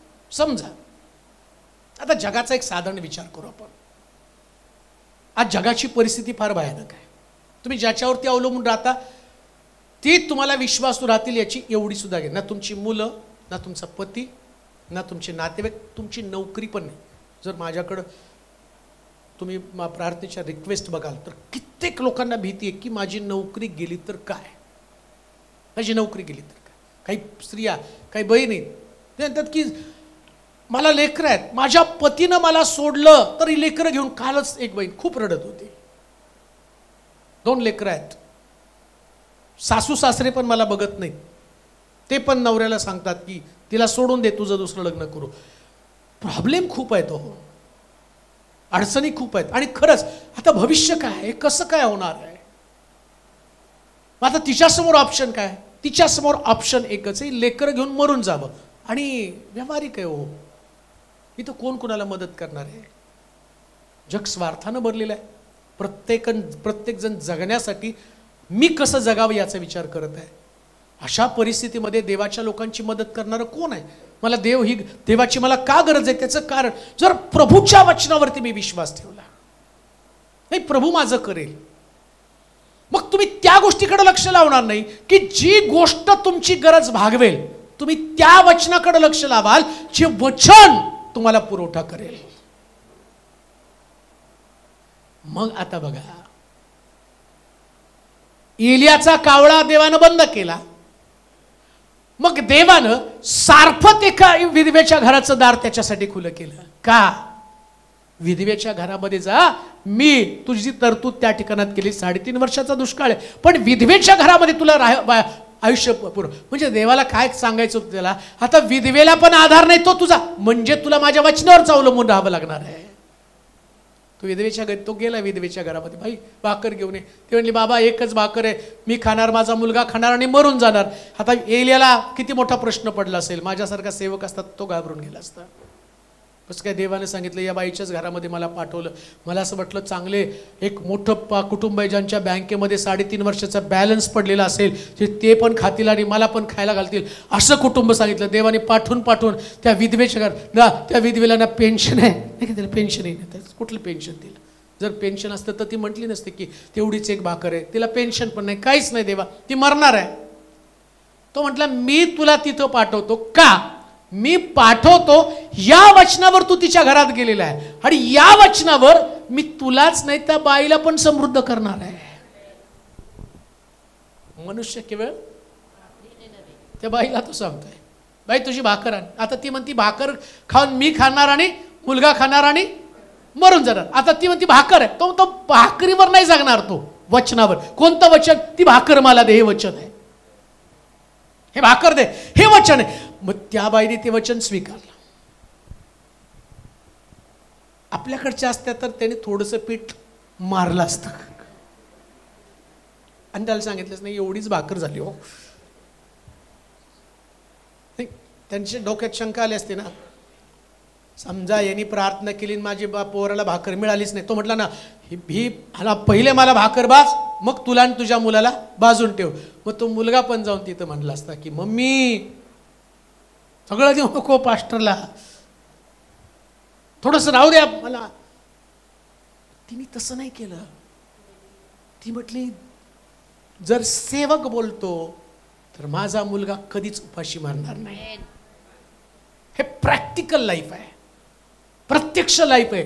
तुम्ही देवाच्या वचनावर विश्वास ठेवला, तुमची लेकरं कधीच मारणार नाही, कधीच मारणार नाही, कधीच नाही. त्यांचं भविष्य देव घडवतो, हा अनुभव आहे, घडवतो देव. सैतानानं किती पण येऊन तुमच्या कानात कुजबूज केली, सैतान नेहमी सांगतो अरे तुझ्याकडे शिक्षण नाही, अरे तुझं असं आहे, अरे तुझं डोकं चालत नाही, अरे तुझी ओळख नाही, अरे तुझ्याकडं पैसा नाही. सैतानाचं काम सगळं नकारात्मक तुमच्या जीवनामध्ये पेरणं. देवाचं काम सारे गर्भाशय मी निर्माण केलं, गर्भाशयाला जिवंत मीच करतो. मोशे म्हणतो मी जड ओठाचा आहे, देव म्हणतो अरे बुद्धी वाचा ज्ञान सगळं मीच पुरवतो. हा तुमचा विश्वास असला पाहिजे. म्हणून कन्फ्यूज कधीच जगताना व्हायचं नाही, कधीच जगताना कन्फ्यूज व्हायचं नाही. ना आपल्या लेकरांकडे पाहून ना आपल्या परिस्थितीकडे पाहून विश्वास देवाच्या वचनावर ठेवायचा, देवाच्या वचनावर. आणि एक गोष्ट लक्षात ठेवा, जेव्हा जगातले कोणतेच लोक तुमच्याकडे लक्ष देत नाही, तेव्हा देव विशेष प्रकारचं लक्ष तुमच्याकडे देतो. हे अनुभवाने सांगतो बरं का. तुम्ही दुर्लक्षित आहात, तुमच्याकडे कोणी बघत नाही, चांगली गोष्ट आहे ना ती. कोणच नाही बघत तुमच्याकडे, आणि देव तशाच लोकांना शोधतो ज्याच्याकडे कोण बघत नाही. तो ज्याला बघणारे पुष्कळ त्याला काय बघायचं, ज्याला कोण बघत नाही त्याला मी बघतो. आणि लक्षात ठेवा, देवानं बघितलं तर सगळ्यात भारी हो. आमेन. देवानं बघितलं पाहिजे. कोणीतरी येऊन मला म्हटलं पाळक साहेब तुम्ही सांभाळा, असं जर मला म्हटलं, अहो मलाच कोण सांभाळत नाही, मी तुम्हाला. पण कुणी जर म्हटलं देवा तू मला सांभाळ, एवढ्या मोठ्या सृष्टीला सांभाळणारा देव आहे, किती विशेष प्रकारे तुमचा सांभाळ करेल. हे जीवन कोणी नाही बघितले तर देवानं तुम्हाला बघू द्या. आणि देव कुणाला पाहतो, जो वचनावर विश्वास ठेवतो त्याला पाहतो देव. वचना आणि धार्मिक असं लिहिले, धार्मिकास कोणत्या चांगल्या गोष्टीची. मग धार्मिक कोण, जो देवावरती अवलंबून आहे तो धार्मिक आहे बरं का. धार्मिकाचं वैशिष्ट्य काय, जो देवावरती अवलंबून आहे, सगळ्या गोष्टीत देवावरती अवलंबून आहे. देवा तू दे, प्रत्येक गोष्ट देवापासून मिळवतो. धार्मिकानं सतत मी आपली दृष्टी पाठ आहे की नाही सगळ्याचं, म्हणजे सगळ्या प्रत्येक वेळेस कुठं पाहायचं, देवा. मी आपली दृष्टी पर्वताकडं, मला सहाय्य येल्या देवाकडे पाहतो. प्रभू दुष्काळ पडलाय, ठीक आहे मी सांगतो तसं कर, जा झाडाखाली बस, कावळ्याला पाठवतो. मी असतो तर म्हटलं असतं देवाला, कावळा नको पोपट पाठव ना, घाण खातो कावळा, तो पोपट मिठू मिठू पोपट पाठव. टाइमपास पण झाला असता, दुष्काळात कोण प्रार्थनेला पण येत नाही, त्याच्याशी बोलत बसलो असतो, त्याला हालेलुया शिकवलं असतं, प्रेज द लॉर्ड शिकवलं असतं. आणि तो पोपट चांगलं चांगलं, आणि पोपटाचं पाणी पाजा म्हणतात मुक्याला, पोरगं बोलत नाही तर देव पण असा आहे, मुद्दाम करतो. तो म्हणतो पोपट खाऊन तुले पोपटासारखा मिठू मिठू करशील, त्यापेक्षा कावळा खाऊन गप्प बसशील. कावळ्याचं खाल्ल्यावर तो येल्या गप्प बसला असेल तोंड मिटून, काय देवानं पाठवलं. लक्षात ठेवा, देव जे पाठवतो ते सगळ्यात भारी असतं. वचनावर विश्वास ठेवा. किती कठीण प्रसंग आला तरी देवाचं वचन सोडूच नका, सोडायचंच नाही देवाचं वचन, एकदम धरून ठेवायचं. तू बोललाय ना, त्या विधवेच्या घरातली भाकर येलेला तुम्हाला काय वाटतं, सहज मिळाली, गेली बाई भाकर घेऊन ये. अहो ती पण अडदांड होती, त्याचं मन परिवर्तन कर. बाबा एकच भाकर आहे, आता विचार करा कोणता पाळक म्हणला असतं बाई भाकर द्या, जा तू पुढच्या घरात, एकच भाकर आहे, मी खाईल, माझा मुलगा खाईल, मरून जाईल. पण गेल्या म्हणत होता देवानं मला पाठवलं, मग देव त्या बाईच्या मनामध्ये काम करेल, तिचं मन परिवर्तन करेल. तिची भाकर एलियाला देणं हे कथा ऐकायला खूप सोपी वाटते, हे प्रॅक्टिकली सोपं नाही बरं का, प्रत्यक्षामध्ये सोपं नाही. एवढं नाहीच आहे सोपं. तुमचं काढून द्या बरं, नाही देऊ शकत तुम्ही. तुम्हाला तुमचं फ्युचर आहे, तुमचं जीवन आहे, तुम्हाला तुमचे पुढचे प्रश्न आहेत, किती मोठ्या समस्या आहेत. मरण दिसते समोर, आपल्या मुलाचं मरण. जसं आम्ही पाहतो की त्या अब्रामानं सुद्धा घरामधला वाद टाळण्यासाठी त्या हगारेला, इश्माईलला, हगारेला दोघाला बाहेर काढलं, भाकर दिली, मस्केमध्ये पाणी दिलं. मरणाचा प्रसंग आल्यावर ती हगार सुद्धा इश्माईलाला टाकून देती, म्हणती याचं मरण मी माझ्या डोळ्यानं पाहू नको. मरण आल्यावर प्रत्येक जण ती म्हणती याला मरू द्या, मी जाऊन पुन्हा एकदा नवीन जीवन सुरू करते. पुन्हा अब्रामाच्या, याच्यामुळेच घरात प्रॉब्लेम झाले ना. मी अब्रामाकडे जाऊन पुन्हा त्याच्याकडे चाकरी मागते, सारेला सांगते पुन्हा तुझ्या घरामध्ये मला ठेव. त्यांनी त्याला तिथं मरणासाठी टाकून दिलं. ही परिस्थिती जगाची. पण तरी सुद्धा देव चमत्कार करतो. देवानं चमत्कार केला, त्या स्त्रीच्या अंतःकरणामध्ये काम केलं, विधवेच्या घरामध्ये काम केलं. म्हणून लक्षात ठेवा, मनुष्य केवळ भाकरी नव्हे तर देवाच्या मुखातून निघणाऱ्या प्रत्येक वचनानं जगेल. एक शास्त्रभाग फक्त लिहून ठेवा, 17वा अध्याय पहिले राजे 1 ते 9 पर्यंतच्या वचनामध्ये. असं त्या वचनामध्ये जर तुम्ही बघितलं तर तिथं असं म्हटलं की असा एक हा गिलाद येथे उपरी म्हणून राहणाऱ्यांपैकी एक होता. तो आहाबास म्हणाला, इस्रायलाचा देव परमेश्वर ज्याच्या हुजुरास मी असतो, त्याच्या जीविताची मी शपथ वाहून सांगतो, त्याच्या जीविताची शपथ घेऊन मी सांगतो, जी वर्ष आता येणार त्यात दहीवर अथवा पर्जन्य पडणार नाही. हे सर्व माझ्या सांगण्याप्रमाणे होईल. परमेश्वराचं वचन त्यास प्राप्त झाले की येथून निघून पूर्व दिशेस जा व यार्देने समोरच्या करिंत ओहळानजीक लपून राहा. त्या ओहळाचे पाणी तुला प्यावयास मिळेल. इकडं जर तुम्ही बघितलं, परमेश्वर अभिवचन बोलला त्याला. दुष्काळामध्ये ओहळाचं पाणी जिथं तू आहे तिथं मी पाठवेल. नीट आहे का? तुम्ही जिथं आहात तिथं फक्त देवाचं वचनच तुमच्यासाठी आशीर्वाद पाठवतील. जिथं आहात तिथं बरं का, जिथं आहात तिथं. आमचे ब्रदर आता आज चर्च कडून काश्मीरला जातात, त्यांची सुट्टी संपल्यावर जातील. पण आता अभिवचन घेऊन जाणार. सोलापूरला ते आले, पुन्हा काश्मीरला जातील. त्यास हा ओहळ काश्मीर पर्यंत पोहोचणार आहे. हालेलुया.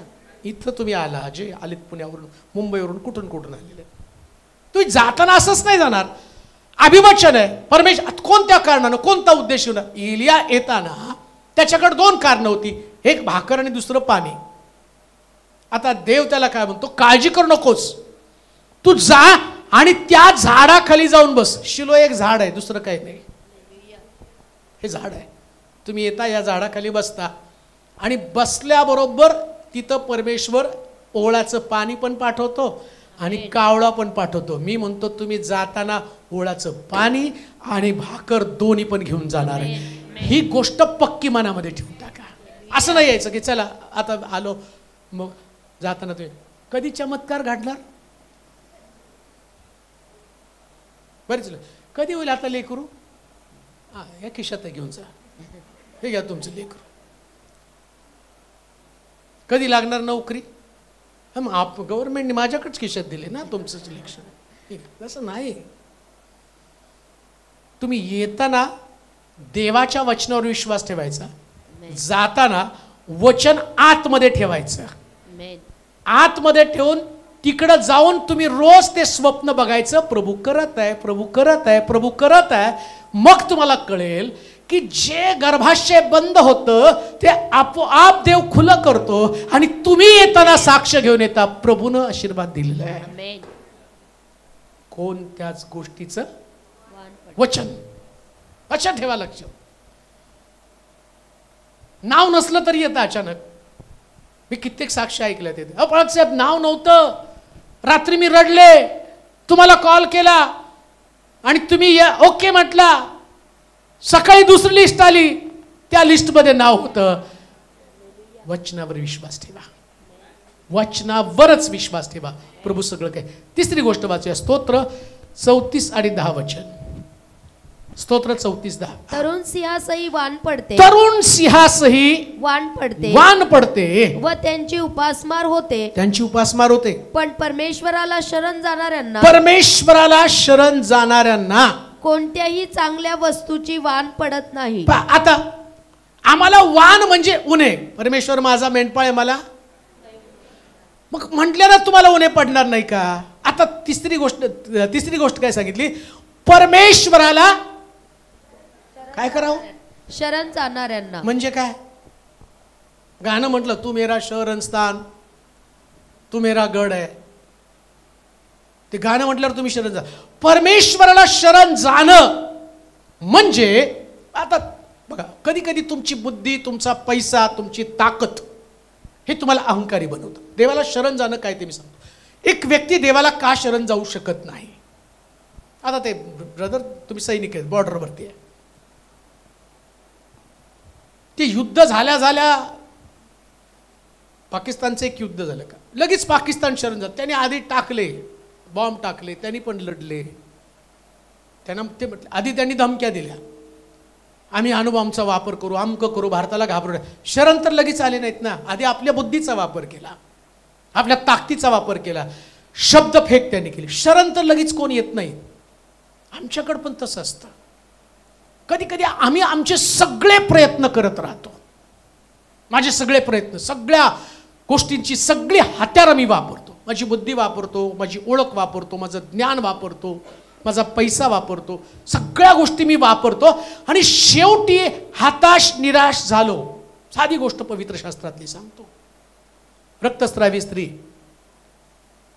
तिने सगळं आपलं असणारं द्रव्य खर्च केलं. अनेक प्रकारचे वैद्य, हाकीम यांना ती शरण गेली. सगळ्यांकडनं सगळं प्रयत्न संपल्यावरती मग ती प्रभूला शरण गेली. शरण जाणं म्हणजे देवावरती अवलंबून राहणं. आणि शरण जाणाऱ्यांचं वैशिष्ट्य काय माहिती का?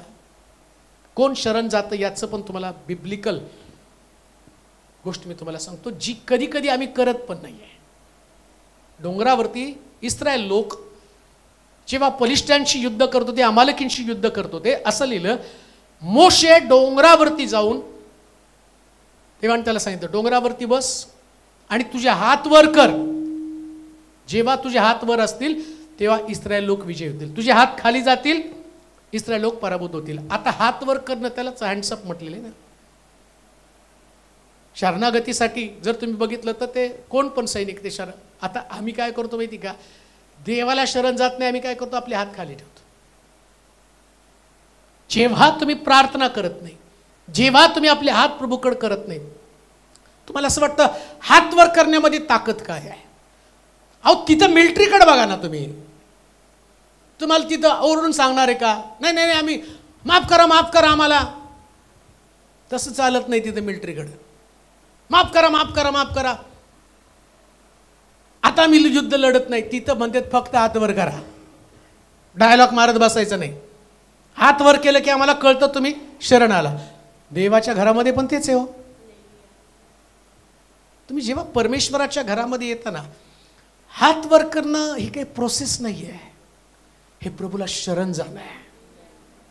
तुम्ही देवाला शरण जाता. आणि जे लोक परमेश्वराच्या, तिकडं लोकांचा विचार नसतोच. लोकांना काय वाटतं? बघणारा तो देव असतो. म्हणून तर मी पाहतो मोशेच्या हातवर इकडं इस्रायल लोकांना विजय. मोशेचे हात खाली थकला, तो थकल्याबरोबर इकडं त्या लोकांना ते हरायला लागले. मग त्या हूर आणि अरुणाच्या लक्षात आलं, रे याचे हात वरच पाहिजे. त्याने आणलं, मोशेला दगडावरती बसवलं, एकानं उजवा हात एकानं डावा हात, आणि म्हटलं मोशे तू बसून राहा, आम्ही तुझ्या हाताला टेका देतो. त्याला माहिती आहे जोपर्यंत आम्ही देवाला शरण आहोत तोपर्यंत विजय आमचा आहे. जेव्हा आम्ही देवाला शरण नाही हे सिद्ध होईल परमेश्वर. आता तुम्ही विचार करा, मी बसल्या बसल्या विचार करतो, देवा मी अशक्त आहे. मोशे म्हटलं असतं, देवा माझे हात गळून चाललेले, तुला तर माहिती माझी प्रकृती, हरून जा. मग देवाकडे उत्तर तयार आहे. हात खाली जायला लागले, माझे हात वर होत नाही, मला आता जमत नाही, माझे हात थकून गेले. तुझे हात थकून गेले तर बाकीच्यांचं काय काम? तुम्हाला विजय पाहिजे ना, मग तुम्ही तर आधार द्या ना. म्हणजे देवाने सगळ्याला कामाला लावलं आणि सगळ्याला काय शिकवतो? सगळ्यांनी हात वर केले पाहिजेत, सगळ्यांनी हात वर केले पाहिजेत.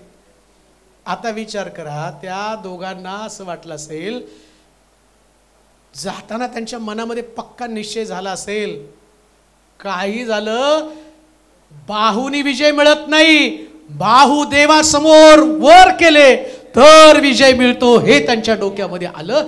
म्हणून लक्षात ठेवा, परमेश्वराला शरण जाणं म्हणजे देवाकडे ओरड करणं, परमेश्वरासमोर ओरड करणं. उत्पत्तीचं पुस्तक 21 अध्याय 17 ते 20 वचन वाचा. उत्पत्तीचं पुस्तक 21 अध्याय 17 ते 20 वचन पटकन वाचा. हा, कोणी आपल्या बापाला किंवा आईल. उत्पत्ती 21. देवानं मुलाची वाणी ऐकली, देवाच्या दूतानं आकाशातून हाक मारून हगारेला म्हटलं, हगारे. इकडं जर तुम्ही बघितलं, कुणी वाणी ऐकली हो? देवाच्या दूताने. कुणाची वाणी ऐकली? हगारच्या मुलाची, इश्माईलची. मग इश्माईल रडला कुणाकडं? वाणी कुणी ऐकली? देवाने ऐकली. म्हणजे तो कुणाकडे रडला? आता तिथं हगार होती का नाही? पण तो हगारेकडे रडला म्हणजे हगारेला शरण गेला नाही. त्याला माहितीये हगारे तर मला झुडपाखाली टाकलंय, हगारेने तिच्या समोर काय रडायचंय, तिला कशाला माझं दुःख सांगेल. त्याला कळलं इथं माझ्या जीवनाचा अंत आहे, इथं शेवट आहे, इथं मी मरणार आहे. लक्षात ठेवा, एक प्रसंग तुमच्या जीवनामध्ये असा येईल की तिथं तुम्हाला कळेल आता तुमची मदत करणारं कोणी नाही. मी म्हणतो तुमची दृष्टी, जसं इश्माईलानं आपली दृष्टी हगारेकडनं काढली आणि प्रभूकडे लावली, हगारेला नव्हे तर तो परमेश्वराला शरण गेला. आणि बायबल सांगतं देवानं स्वर्गातनं त्याची वाणी ऐकली. हे वाणी ऐकतो तुमची. म्हणून आता इश्माईल जर असताना, आमच्या सोलापूरचा इश्माईल असता, त्यानं त्या हगाराला एवढ्या शिव्या दिल्या असत्या ना, कशाला जन्माला घातलं, सांभाळताच येत नव्हतं, आणि आम्हाला एकटी टाकून चालली का? नाही, तो माहिती आहे हे सगळे टाकून जाणार आहेत, पण ज्यानं जन्म दिला मी त्याच्याकडे पाहणार आहे. किती सुंदर आहे, ज्यानं जन्माला घातलं त्याच्याकडे पाहणार आहे. ही फक्त माध्यम होती, हगार माध्यम आहे. हगारेच्या पोटातनं मी बाहेर पडलो आणि जन्माला आलो, पण मला ज्यानं पाठवलं, जो अभिवचन अब्रामाला देवानं दिलं होतं की तुला मी मुलगा देणार आहे, तो म्हटला चुकून का होईना मी या अब्रामामुळे जन्माला आलोय. आता ज्यानं जन्माला घातलं त्यालाच आवाज देतो. तो अब्रामाला पण शरण गेला नाही, तो हगारेला पण शरण गेला नाही, तो परमेश्वराला शरण गेला. आणि आता परमेश्वराने त्याची वाणी ऐकली, काय केलं वाचा बरं.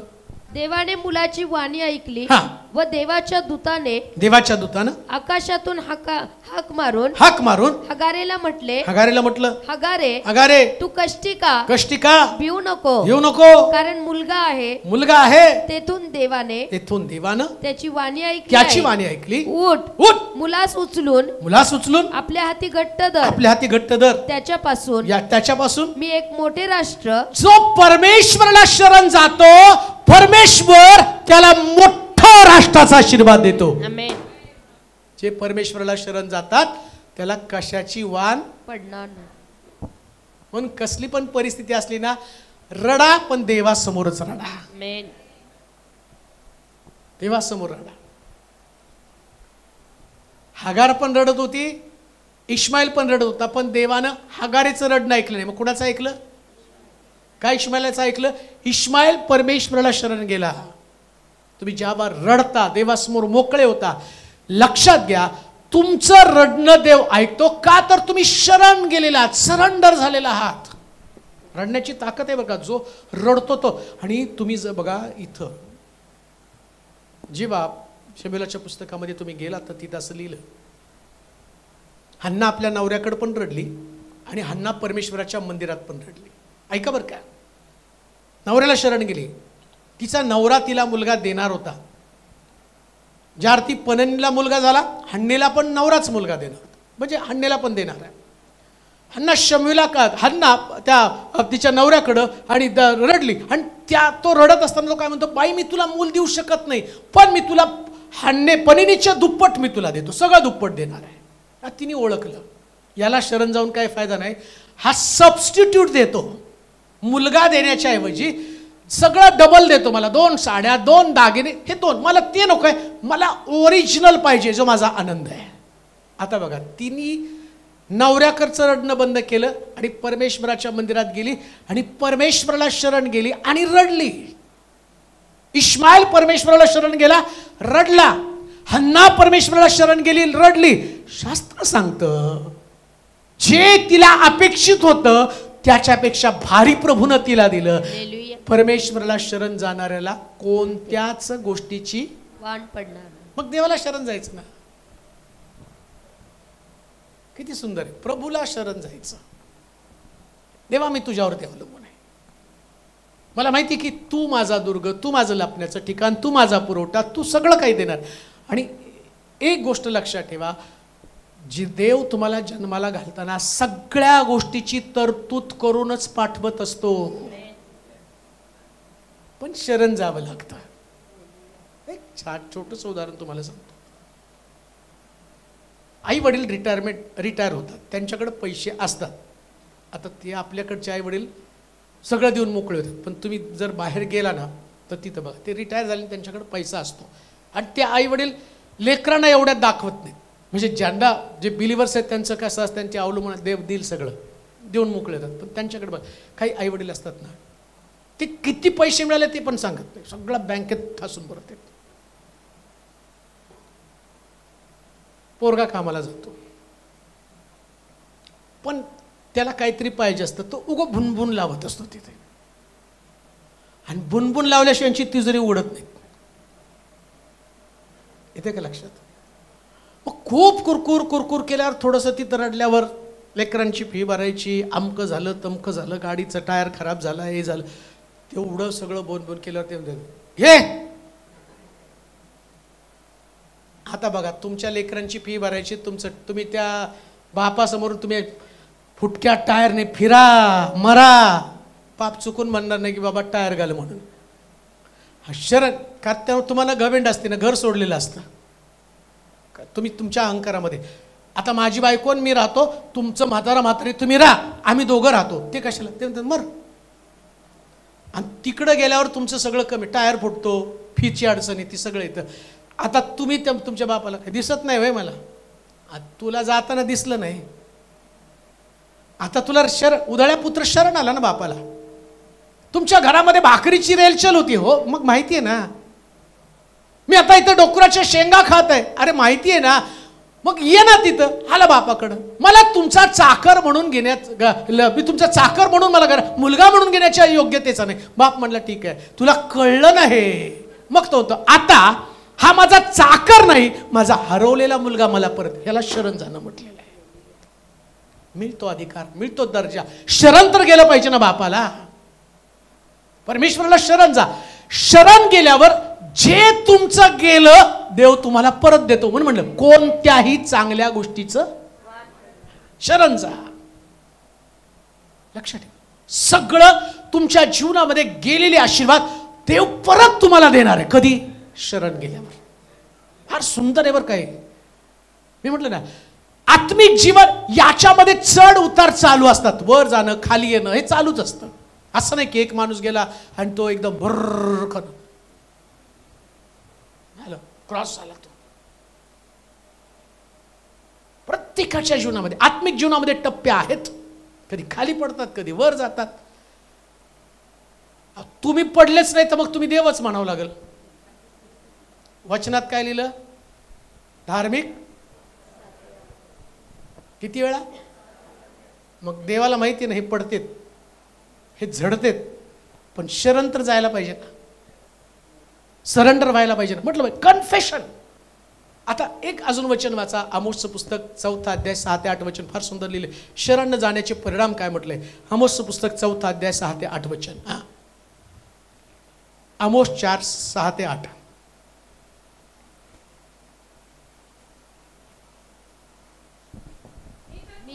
मी तर तुम्हास सर्व नगरात दातांची स्वच्छता दिली, दातांची स्वच्छता दिली, व तुमच्या सर्व स्थळी दंतमंजन, तुमच्या सर्व स्थळी भाकरीची वाण पाडली, तरी तुम्ही मजकडे वळला नाही, मला शरण आला नाही, मजकडे वळला नाही, असे परमेश्वर म्हणतो.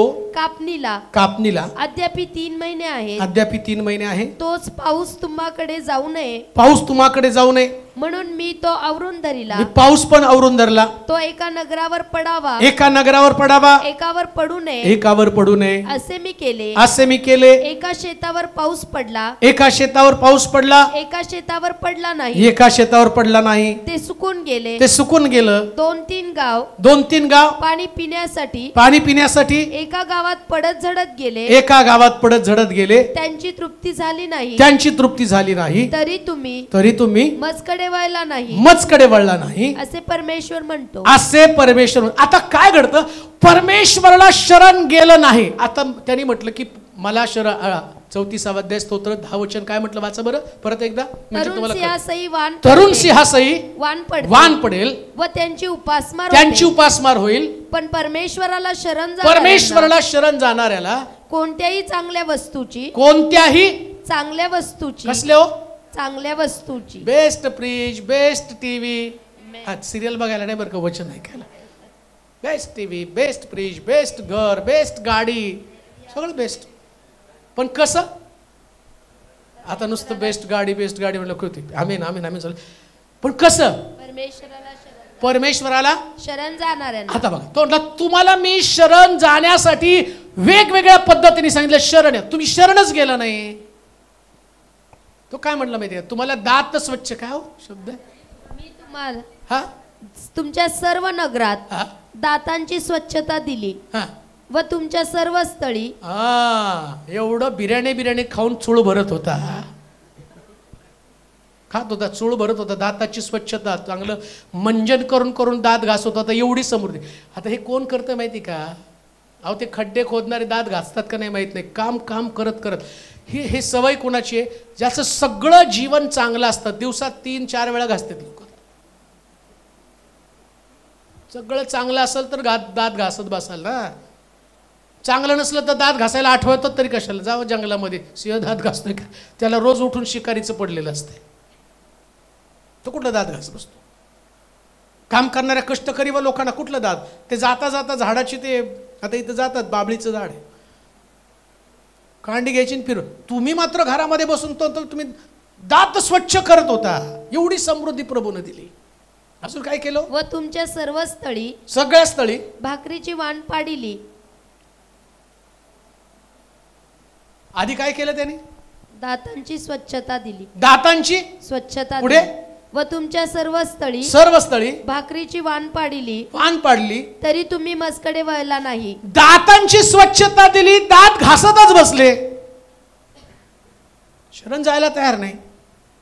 मग त्यांनी ठरवलं, भाकर खाऊनच दात घासता ना, आता कुठं जाताल तिथं भाकरच तुम्हाला देणार नाही. कसं आहे देवाचा पटका? भाकर खाल्ली की दात घासता, तो अरे तुम्ही दात घासता ज्याने तुम्हाला भाकर दिली, ज्याने तुम्हाला प्रार्थना शिकवली, आमच्या स्वर्गातील बापा तुझं नाम पवित्र मानलं जाऊ, तुझं राज्य हो, जसं स्वर्गात तसं पृथ्वीवर तुझ्या इच्छेप्रमाणे हो, आमची रोजची भाकर आज आमच दे. जो भाकर देणारा देव त्याला तुम्ही विसरला, त्याच्याकडे पाहण्याच्या म्हणजे दाताच्या स्वच्छतेमध्ये तुम्ही अडकला. तो म्हणतो जिथं जाल तिथं तुम्हाला भाकरीची वाण. जो परमेश्वराला शरण जात नाही त्याला सगळीकडे भाकरीची वाण पडती. पण परमेश्वराला शरण जाणाऱ्या एलियाला 3.5 वर्षाच्या दुष्काळामध्ये सुद्धा देवानं भाकर दिली. किती सुंदर आहे का? हे समजलं पाहिजे, हे रहस्य, सिक्रेट. देवाला शरण जायचं, नम्र राहायचं देवासमोर, एकदम प्रभू मी तुझ्या समोर, बघ फक्त तुझं आणि माझं नातं. देवाला शरण जाणाऱ्या लोकांचं एकदम देवावरती अवलंबून राहतात. बस कोणाचाच विचार नाही करायचा. सकाळी उठल्यापासून देवाचं तुमचं घनिष्ठ नातं मजबूत. परमेश्वरा अजून काय म्हटलंय वाचा, का बघा, कधी कधी तुम्हाला जगात चालतंय, कुठं पाऊस पडतो कुठं पडत नाही, ती देवाच्या वचनात लिहिलंय. हा, कापणीला अद्यापी 3 महिने आहेत. 3 महिने आहे. तोच पाऊस तुम्हाकडे जाऊ नये म्हणून मी तो आवरून धरला. वेधशाळा सांगते आता बुधवार पासून शुक्रवारपर्यंत धो पाऊस. आम्ही सगळे रेनकोट काढतो, छत्र्या काढतो, आणि आता पडणार पडणार पडणार म्हणून तर ते ढग जे जात आहेत पुढं, आम्ही तर गेले ढग, कुठं गेले, मीच पाठवले, इथं पडायचंच नाही, या भागामध्ये पडूच देणार नाही मी. का हो? एक गोष्ट देणार किंवा ढग सुद्धा देवाचं ऐकतात. कशावरून हो? तुम्ही म्हणाल काय तरी सांगता पाळक साहेब, पुरावा देतो बायबलमधनं. एलिया आबाला त्यांनी सांगितलं की पाऊस पडणार नाही, 3.5 वर्ष पाऊस पडायचा बंद झाला. आता देवानं एलियाला सांगितलं की आता मी फार पर्जन्यवृष्टी करणार आहे, 3.5 वर्षानंतर मोठा पाऊस पडणार आहे. मग एलिया त्याच्या सेवकाला गेजेला म्हणतो, जा तळहाताचा ढग दिसतो का बघ, ढग दिसतो का बघ सांगितलं. तो गेला नाही ढग, 1दा 2दा 3दा 4दा 5दा, एवढ्या वेळा पाठवल्यावर तो गेजी पण वैतागला होता. पहिल्या वेळेस जाताना त्यांनी प्रार्थना केली नाही बरं का, 6 वेळेस प्रार्थना केली नसेल, 7 वेळेस जाताना देवाला म्हणलं असेल, तो निवांत बसलाय खुर्चीवरती आणि मला पाठवतो ढग आहे का बघायला, काय नको लाभार्थी मला करायची नाही, थोडासा तर ढग पाठव, अशी प्रार्थना केली असेल. आणि मग जाता जाता देवा थोडासा ढग गेला. आता तळ हाताचा ढग बघायचा म्हणजे त्याने किती डोळे मोठे करून बघितले असेल, आणि त्याला दिसला तळ हाताचा छोटासा ढग. एवढा खुश, 7 वेळा चक्कर मारून आलोय, काहीच दिसलं नाही. 7व्या वेळी आला उड्या मारतच, स्वामी तळ हाताचा ढग दिसला. तो काय म्हटलं माहिती का एलिया, आबाला सांग तुझा रथ जोरात हाक, का तर मोठा पाऊस होणार आहे. आता विचार करा, तळ हाताच्या ढगामध्ये मोठा पाऊस कस काय असणार आहे. पण एलिया बोलला, ढगानं ऐकलं, तळ हाताच्या ढगानं ऐकलं. एलिया सांगतो म्हणजे माझा विस्तार मला करावा लागणार आहे, मी तळ हाताचा आहे, मला मोठं व्हावं लागणार आहे. आणि बायबल सांगतं एलियाचं ढगानं ऐकलं, तळ हाताचा ढग अहाब रथामध्ये पोचण्याच्या अगोदर धो पावसाला सुरुवात झाली. ही गोष्ट ध्यानात ठेवा, परमेश्वराचं ढग ऐकतात, मासे ऐकतात, वारा ऐकतो, सगळे ऐकतात. ऐकत नाही फक्त हा मनोज तेलोरे, हा शरण जात नाही. हो तुम्हाला कळतं का, ढग शरण गेले एलियाला, ढगानं शरणागती पत्करली. 3.5 वर्ष हटवादीपणे ढग लपून बसले होते. एलिया म्हटला मोठी पर्जन्यवृष्टी होणार आहे, ढग म्हटले सरेंडर महाराज, शरणागती पत्करतो, 3.5 वर्ष आम्ही पडलो नाही, आता काय आज्ञा आहे. हा रथात बसण्याच्या अगोदर तुला मोठा पाऊस पडावा लागला. ढगानं आपला आकार वाढवला. लक्षात ठेवा, जेव्हा सृष्टी परमेश्वराला शरण जाती, सृष्टी देवाचं ऐकती. एका ठिकाणी पाऊस वाचा बरं, हा, तोच पाऊस तुम्हाकडे जाऊ नये म्हणून मी तो आवरून धरला. तो एका नगरावर पडावा, एका नगरात पडावा, एकावर पडू नये, एकावर पडू नये असे मी केले. कोण करतो? औरंगाबादला पडला, सोलापुरात नाही पडला, सोलापुरात पडला, नगरला नाही पडला, नगरला पडला, पुण्यात नाही पडला, पुण्यात पडला, मुंबईत. अहो सगळं देवाचे खेळ. वेधशाळा नाही, वेधशाळा सांगते म्हणून नाही पाऊस पडत, देव सांगतो म्हणून पडतो. जे जुने प्रार्थनेचे योद्धे आहेत, जे आपण प्रार्थना चालू केली होती, उजनी 40% भरायचं फक्त. आहेत वाय आपल्या जुने बघा, 40% भरायचं. मला नाही आठवत कधी 100%, पण तेव्हा एकदा आपण प्रार्थना केली होती की उजनी तू 100% भरणार आहे. आणि त्याच्यानंतर उजनी तेव्हापासून 100%च भरलं. का? देवानं ठरवलं ना पाडायला, त्या ढगाला सांगितलं तिथं पडायचं, इथं तिकडं नाही पडायचं. हे धरणं जे आहेत ना, हे सोलापूरच्या लोकांना हे उजनी ठेवलं निमित्तानं.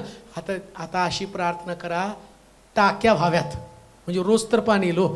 आपण ती नुसती प्रार्थना करून बसलो उजनी भरावी, आपण टाक्यासाठी कुठं प्रार्थना केली की देवा नाही का, उजनीत पाणी एवढं आहे की तिथं माणसं बुडायला लागलेत आणि इथं पाणी पाणी करून आम्ही मरायला लागलो. का तर आमच्या लोकांनी पाणी आणलं पण भरायचं कुठं? भरायला टाक्या नाहीत ना. डिक्लेअर करा कबूल करा. सोलापूरचा पाण्याचा पुरवठा सुरळीत प्रभू करणार आहे. हालेलुया. ज्ञान देईल, त्यात बुद्धी देईल. प्रभूला शरण जा, तशा पद्धतीने प्रार्थना करा. पुढे काय वाचा, तेवढंच वाचा. 2 मुद्दे तसेच राहिले माझे, पण पाहू त्याच्यात जा. 2-3 गाव पाणी पिण्यासाठी 2-3 गाव पाणी पिण्यासाठी एका गावात पडत झडत गेले. एका गावात पडत झडत गेले. त्यांची तृप्ती झाली नाही. त्यांची तृप्ती झाली नाही. तरी तुम्ही मजकडे वळला नाही. ज्या गावामध्ये आता जे ऐकत आहेत वेगवेगळ्या गावांमध्ये, तुम्हाला तुमच्या गावात पाणी नाही. नीट ऐका बरं का, हे काय आता फक्त शिलोतल्या लोकांसाठी नाही, शिलोतल्या लोकांसाठी पण आहे. आमच्याकडे 3 दिवसाला येतं, काही ठिकाणी 4 दिवसाला येतं, काही ठिकाणी 5 दिवसाला येतं. आता तुम्हाला तुमच्या एरियामध्ये चांगलं पाणी यायला पाहिजे. तुम्हाला तुमच्या गावामध्ये भरपूर पाणी यायला पाहिजे. तुमच्या गावात पाणी नाही, तुम्ही दुसऱ्या गावात जाता. पण आता देव इतिहास बदलून टाकणार आहे. कसं?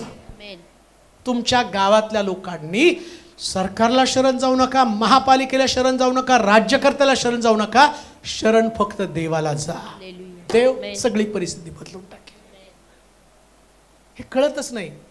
बायबल आम्ही वाचत नाही म्हणून आम्हाला माहित नाही. आम्ही मोर्चे काढू, नका काढू, प्रार्थना करा, समोर मांडता. बरं, आता मोर्चाचा प्रश्न असा आहे, तुम्ही मोर्चाला गेल्यावर ते राज्यकर्ते ते अजून त्यांची घागर घेऊन येतात, पण पाणी नाही देत. घागर मोर्चा, हलगी मोर्चा, अमका मोर्चा नाही हो. प्रार्थना एक युद्ध आहे. आणि आमचा देव जेव्हा ते युद्ध करतो, आम्ही त्याला शरण जातो, तो म्हणतो आता तुझ्या गावाची सगळी तरतूद मी करून ठेवेल. फार सुंदर आहे बरं का देवाचं वचन. मला वाटतं एकच वाचतो म्हणजे तुम्हाला कळेल. प्रेषितांचं कृत्य 4 बुद्धा, प्रेषितांचं कृत्य 4 अध्याय 32 पासून 35 पर्यंतची वचनं. कारण हे सांगितल्याशिवाय पण मला बरं नाही वाटणार. प्रेषितांचं कृत्य 4 अध्याय 32 ते 35. तेव्हा विश्वास धरणाऱ्यांचा समुदाय एक दिलाचा व एक जीवाचा होता. कोणीही आपल्या मालमत्तेतील काहीही स्वतःचे आहे असे म्हणत नसे, तर त्यांचे सर्व काही सामायिक होतं. प्रेषित मोठ्या सामर्थ्याने प्रभू येशूच्या पुनरुत्थानाविषयी साक्ष देत होते. आणि त्या सर्वांवर मोठी कृपा होती. त्यांच्यातील कोणालाही उणे नव्हते. कारण जमिनीचे किंवा घराचे जितके मालक होते तितके ती विकीत आणि विकलेल्या वस्तूंचे मोल आणून प्रेषितांच्या चरणापाशी ठेवीत. आता मुद्दा काय, कोणत्याही चांगल्या गोष्टीचं वाहन किंवा उणे पडत नाही. मंडळीला कोणत्या चांगल्या गोष्टीचं वाहन, कृपादान आहे, सामर्थ्य आहे, सेवा आहे, अभिषेक आहे, सगळ्या गोष्टी भरपूर. चर्च कशासाठी असावं? चर्चमध्ये भरपूर सेवा, भरपूर अभिषेक, भरपूर समृद्धी, सगळं काही तुमच्याकडे भरपूर असलं पाहिजे. घडणार कधी? कोणत्या चर्चमध्ये घडणार? शास्त्र सांगितलं ते सर्व जर एका दिलाचे. जेव्हा चर्च ऐक्यानं एकत्र असतं तेव्हा देव कोणत्याच गोष्टीचं वाण चर्चला पडू देत नाही. इतकी महत्व आहे. 5 बंधूंचं ऐक्यानं एकत्र येणं किती चांगलं. सगळ्यात चांगली गोष्ट कोणती आहे? तुम्ही म्हणाल आमच्याकडे चांगली आराधना आहे, नो यूज. तुम्ही म्हणाल आमच्याकडे खूप छान वचन आहे, काही उपयोग नाही. चांगलं वचन असू द्या, चांगली आराधना असू द्या, तुम्ही आमच्याकडे चांगली साऊंड सिस्टम आहे, काही उपयोगाची नाही. तुम्ही म्हणाल आमच्याकडे सगळे गव्हर्नमेंट सर्वंट लोक आहेत, तरी काही उपयोगाचे नाहीत. पण जी मंडळी म्हणेल आमच्याकडे हे काय नाही, पण आमच्या मंडळीमधलं ऐक्य खूप भारी आहे, बायबल सांगतं ते गरीब असले तरी देव त्यांना श्रीमंत करतो. ऐक्य, युनिटी. आणि ऐक्य कसं निर्माण होतं? ऐक्यामध्ये मरावं लागतं बरं का. कसं ऐक्य असतं मी ते तुम्हाला सांगतो. पहा, तुम्ही दळण दळता, दळण ज्वारी असेल, गहू असेल, तुम्हाला 1 चपाती बनवायची असते. गव्हाचे दाणे तर भरपूर असतात. तुम्ही काय करता? सगळे गव्हाचे दाणे एकत्र करता. प्रत्येक दाण्याला एक आकार असतो. सगळे दाणे एका आकाराचे नसतात. कधीतरी त्याचं माप घेऊन बघा तर तुम्हाला दिसेल सगळे दाणे वेगवेगळ्या आकाराचे असतात. आणि ते गव्हाची क्वालिटी पण त्याच्यावर ठरली जाते नाही का. कधी कधी हलक्या क्वालिटीचे गहू म्हणजे जे वीक आहेत ते हलक्या क्वालिटीचे, ते कमजोर असतात. त्यांना बाजूला काढतात. पण आता व्यापारी एवढे हुशार झाले, दोन्ही मिक्स करतात, हलके पण आणि ते पण, आणि विकून टाकतात. 42 रुपये, 44 रुपये, आणि हलका गहू 34-35 रुपये रेशनवर. कितीला माहीत नाही आता रेशन किती, रेशन कोण अहो खात नसाल पण थोडीशी माहिती असेल, रेशनला कसा किलो गहू आहे? 12, 14, 15 किती?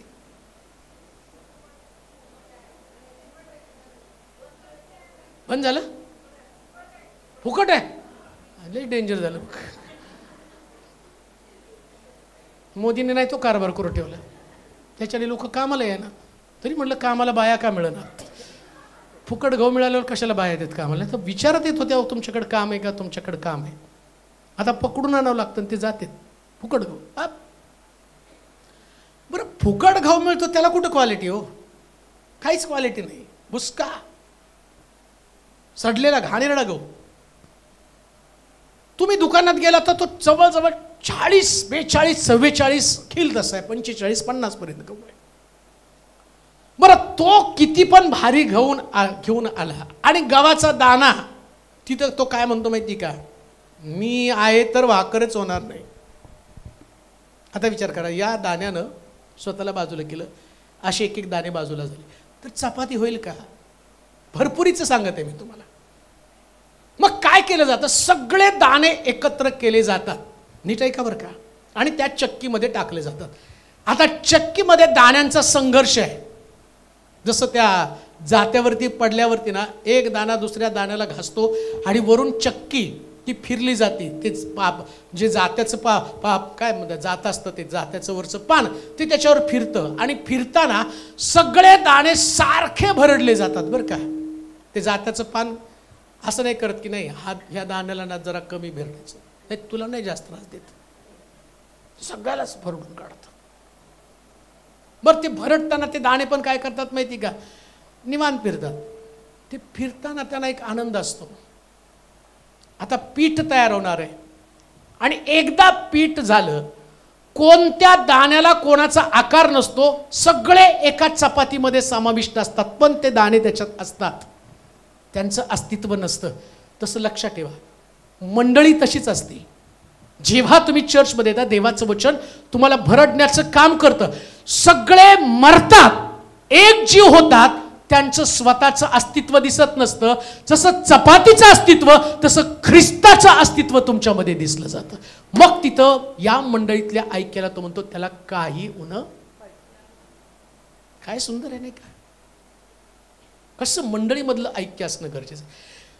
मंडळीमध्ये ऐक्य नसेल तर मंडळीमध्ये उणे पण असेल. ही आमची जबाबदारी. काय? आम्ही भरडलं जावं म्हणजे आम्ही मरावं. मरायला पाहिजे ना. त्या जात्यामध्ये वचनामध्ये भरडलं गेलं, अस्तित्वच दिसलं नाही पाहिजे. मी स्वतः मेलं पाहिजे, मी माझं अस्तित्व विसरून गेलो. जर माझ्या अस्तित्वासाठी मी झगडत आहे.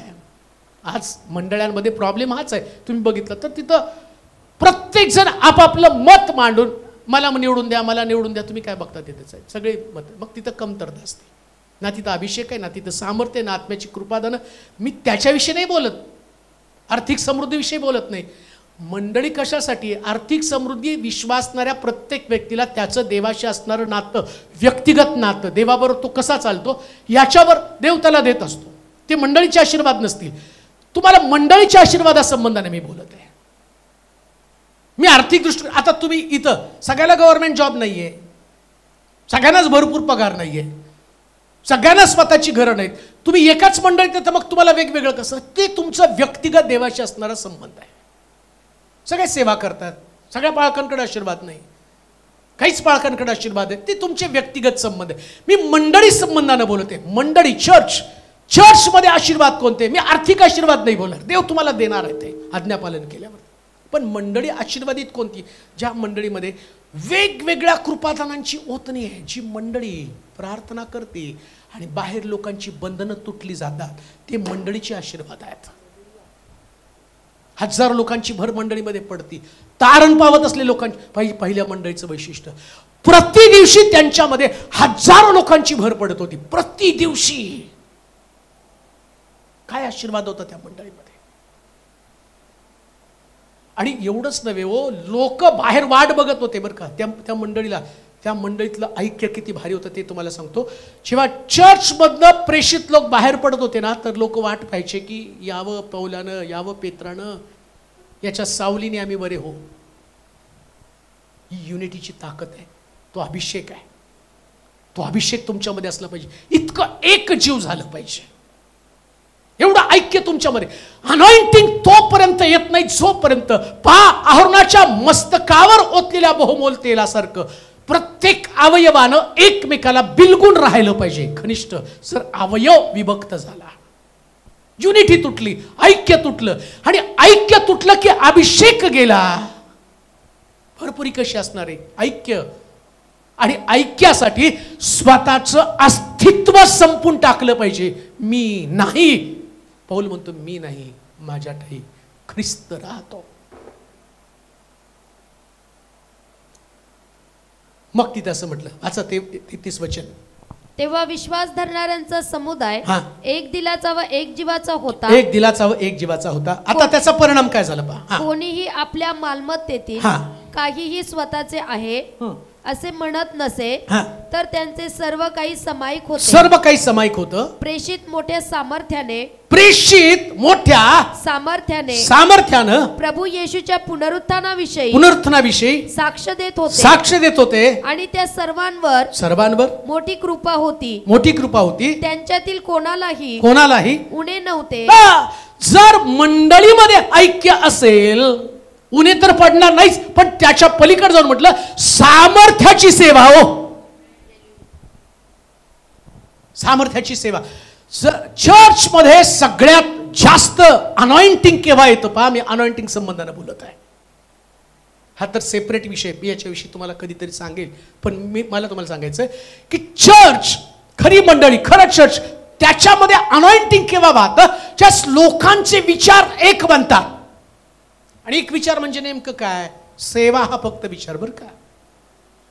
आणि तुम्हाला तोडतात कोण? एकमेकाविषयी बोललं तर विचार भरकटले जातात, पण सेवेविषयी बोलतात, सेवा माणसाला एकत्र करते. आणि मुळामध्ये चर्च कशासाठी असतं माहिती का? सेवा करण्यासाठी. चर्च म्हणजे सेवा, मिनिस्ट्री. आणि मिनिस्ट्री करत असताना परमेश्वराचा अनुग्रह माझ्यावरती. प्रेषित लोकांच्या मनामध्ये एकच भावना होती, यानं 1000 आणले, मी 2000 कसे आणू? कारण उपदेशकाच्या पुस्तकात लिहिलं, एक जाईल आणि 2 जातील. म्हणजे यांना त्यांचं सूत्र काय होतं माहिती का? जो व्यक्ती चर्चमध्ये येत होता ना, त्याचं सूत्र, मला आत्मे जिंकायचे, मला आत्मे जिंकायचे, मला आत्मे जिंक. आणि आत्मे कसे जिंकले जातील? तुमच्यामध्ये युनिटी असली तर आत्मे जिंकले जातील. आणि मग शास्त्र सांगतं त्यांची सेवा प्रभावी सेवा होऊ लागलेली होती. आणि त्यांना काही उणं पडत नव्हतं. म्हणून किती सुंदर आहे, जर तुला कोणत्या गोष्टीची वाण पडणार तर कधी? मंडळीला कोणत्या गोष्टीची वाण कधी पडणार नाही? जेव्हा मंडळीमध्ये ऐक्य असेल. आणि ऐक्य असण्यासाठी काय करावं लागतं? मरावं लागतं. ऐक्यासाठी मरावं लागतं. स्वतःचं अस्तित्व नष्ट करावं लागतं. अस्तित्व नष्ट झालं नाही तर ऐक्य कधीच राहत नाही. म्हणून या पद्धतीनं अजून एक गोष्ट होती, पण ती परत कधीतरी मी तुम्हाला सांगेल. परमेश्वराला शरण जाणं, मंडळीचं ऐक्य, वचनानं जगेल आणि त्याचप्रमाणे परीक्षेमध्ये टिकेल, परीक्षेची आठवण करेल. परमेश्वर त्याला कोणत्याच चांगल्या गोष्टीची वाण पडू देत नाही. आपण आपल्या जागेवरती उभं राहूया, आपले डोळे बंद करूया, आपली मस्तक आपण झोपूया, आपल्या मान आपण लावूया. परमेश्वराचं वचन जे आमच्यासाठी आवश्यक आहे, तर तुला कोणत्याच गोष्टीची वाण पडणार नाही. आज पुष्कळ गोष्टी तुमच्या जीवनामध्ये कमी असतील, पण कमतरता दूर करणारं देवाचं वचन आपल्याकडे आलेलं आहे. कमतरता दूर करणार. आणि तुम्हालाही वाटत असेल की माझ्या जीवनातल्या कमतरता दूर व्हाव्यात, का परमेश्वराला शरण जाऊ नये? का प्रभूला शरण जाऊ नये? का कन्फेशन देवासमोर कबूल करू नये? माझ्यामध्ये दोष आहे प्रभू, माझ्यामध्ये चुका आहेत, मी तुला शरण येतो. आज सकाळी कोण असं म्हणेल की देवा मी तुला शरण येत आहे?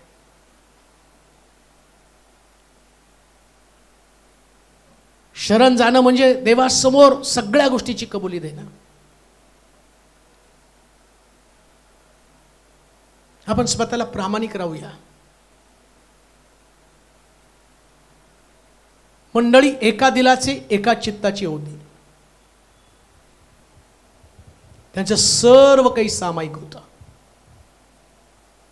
सर्व काही सामायिक. त्यांच्यामध्ये कुठल्याच प्रकारचा भेद नव्हता.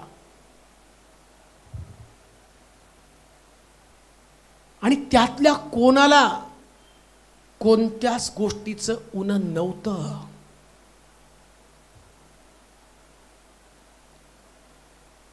किती अद्भुत चर्च होतं की ज्या चर्चची सुरुवात मोठ्या कष्टानं घराघरामध्ये ते चर्च सुरू झालं. परंतु 11 प्रेषितांनी सुरू केलेलं चर्च त्याचं गौरव पुढे वाढत गेलं. अजून मंडळी बाल्यावस्थेमध्ये होती, पण त्या मंडळीमध्ये रोज हजारो लोकांचं तारण होतं. बाल्यावस्थेतली मंडळी. आम्ही आमच्या मंडळीचा विचार करू. आमची मंडळी 30 वर्षाची प्रौढ मंडळी आहे.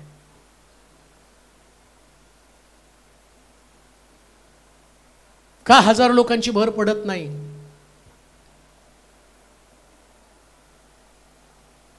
का आम्ही त्या गावासारखे मरत नाही? एक जीव का होत नाही? एक जीव होण्यासाठी अडखण कोणतं आहे? तुमचं झगडणं रक्त मांसाबरोबर नाही, सत्ता, अधिकार व आकाशातला दुरात्मा समूह याच्या विरोधात आम्हाला लढायचंय. आणि त्याच्यासाठी मंडळीला सामर्थ्याची गरज आहे. सामर्थ्य ऐक्यामध्ये आहे. परिवाराचं ऐक्य, कुटुंबाचं ऐक्य, मंडळीचं ऐक्य, या ऐक्यातली ताकद पहिल्या मंडळीसारखी प्रत्येक मंडळीला बनवणार आहे. हे जिवंत सर्वशक्तिमान देवा, आम्ही नम्र भावे तुझ्या समोर येत आहोत. आमचं समर्पण नव्याने तुला करतो प्रभू.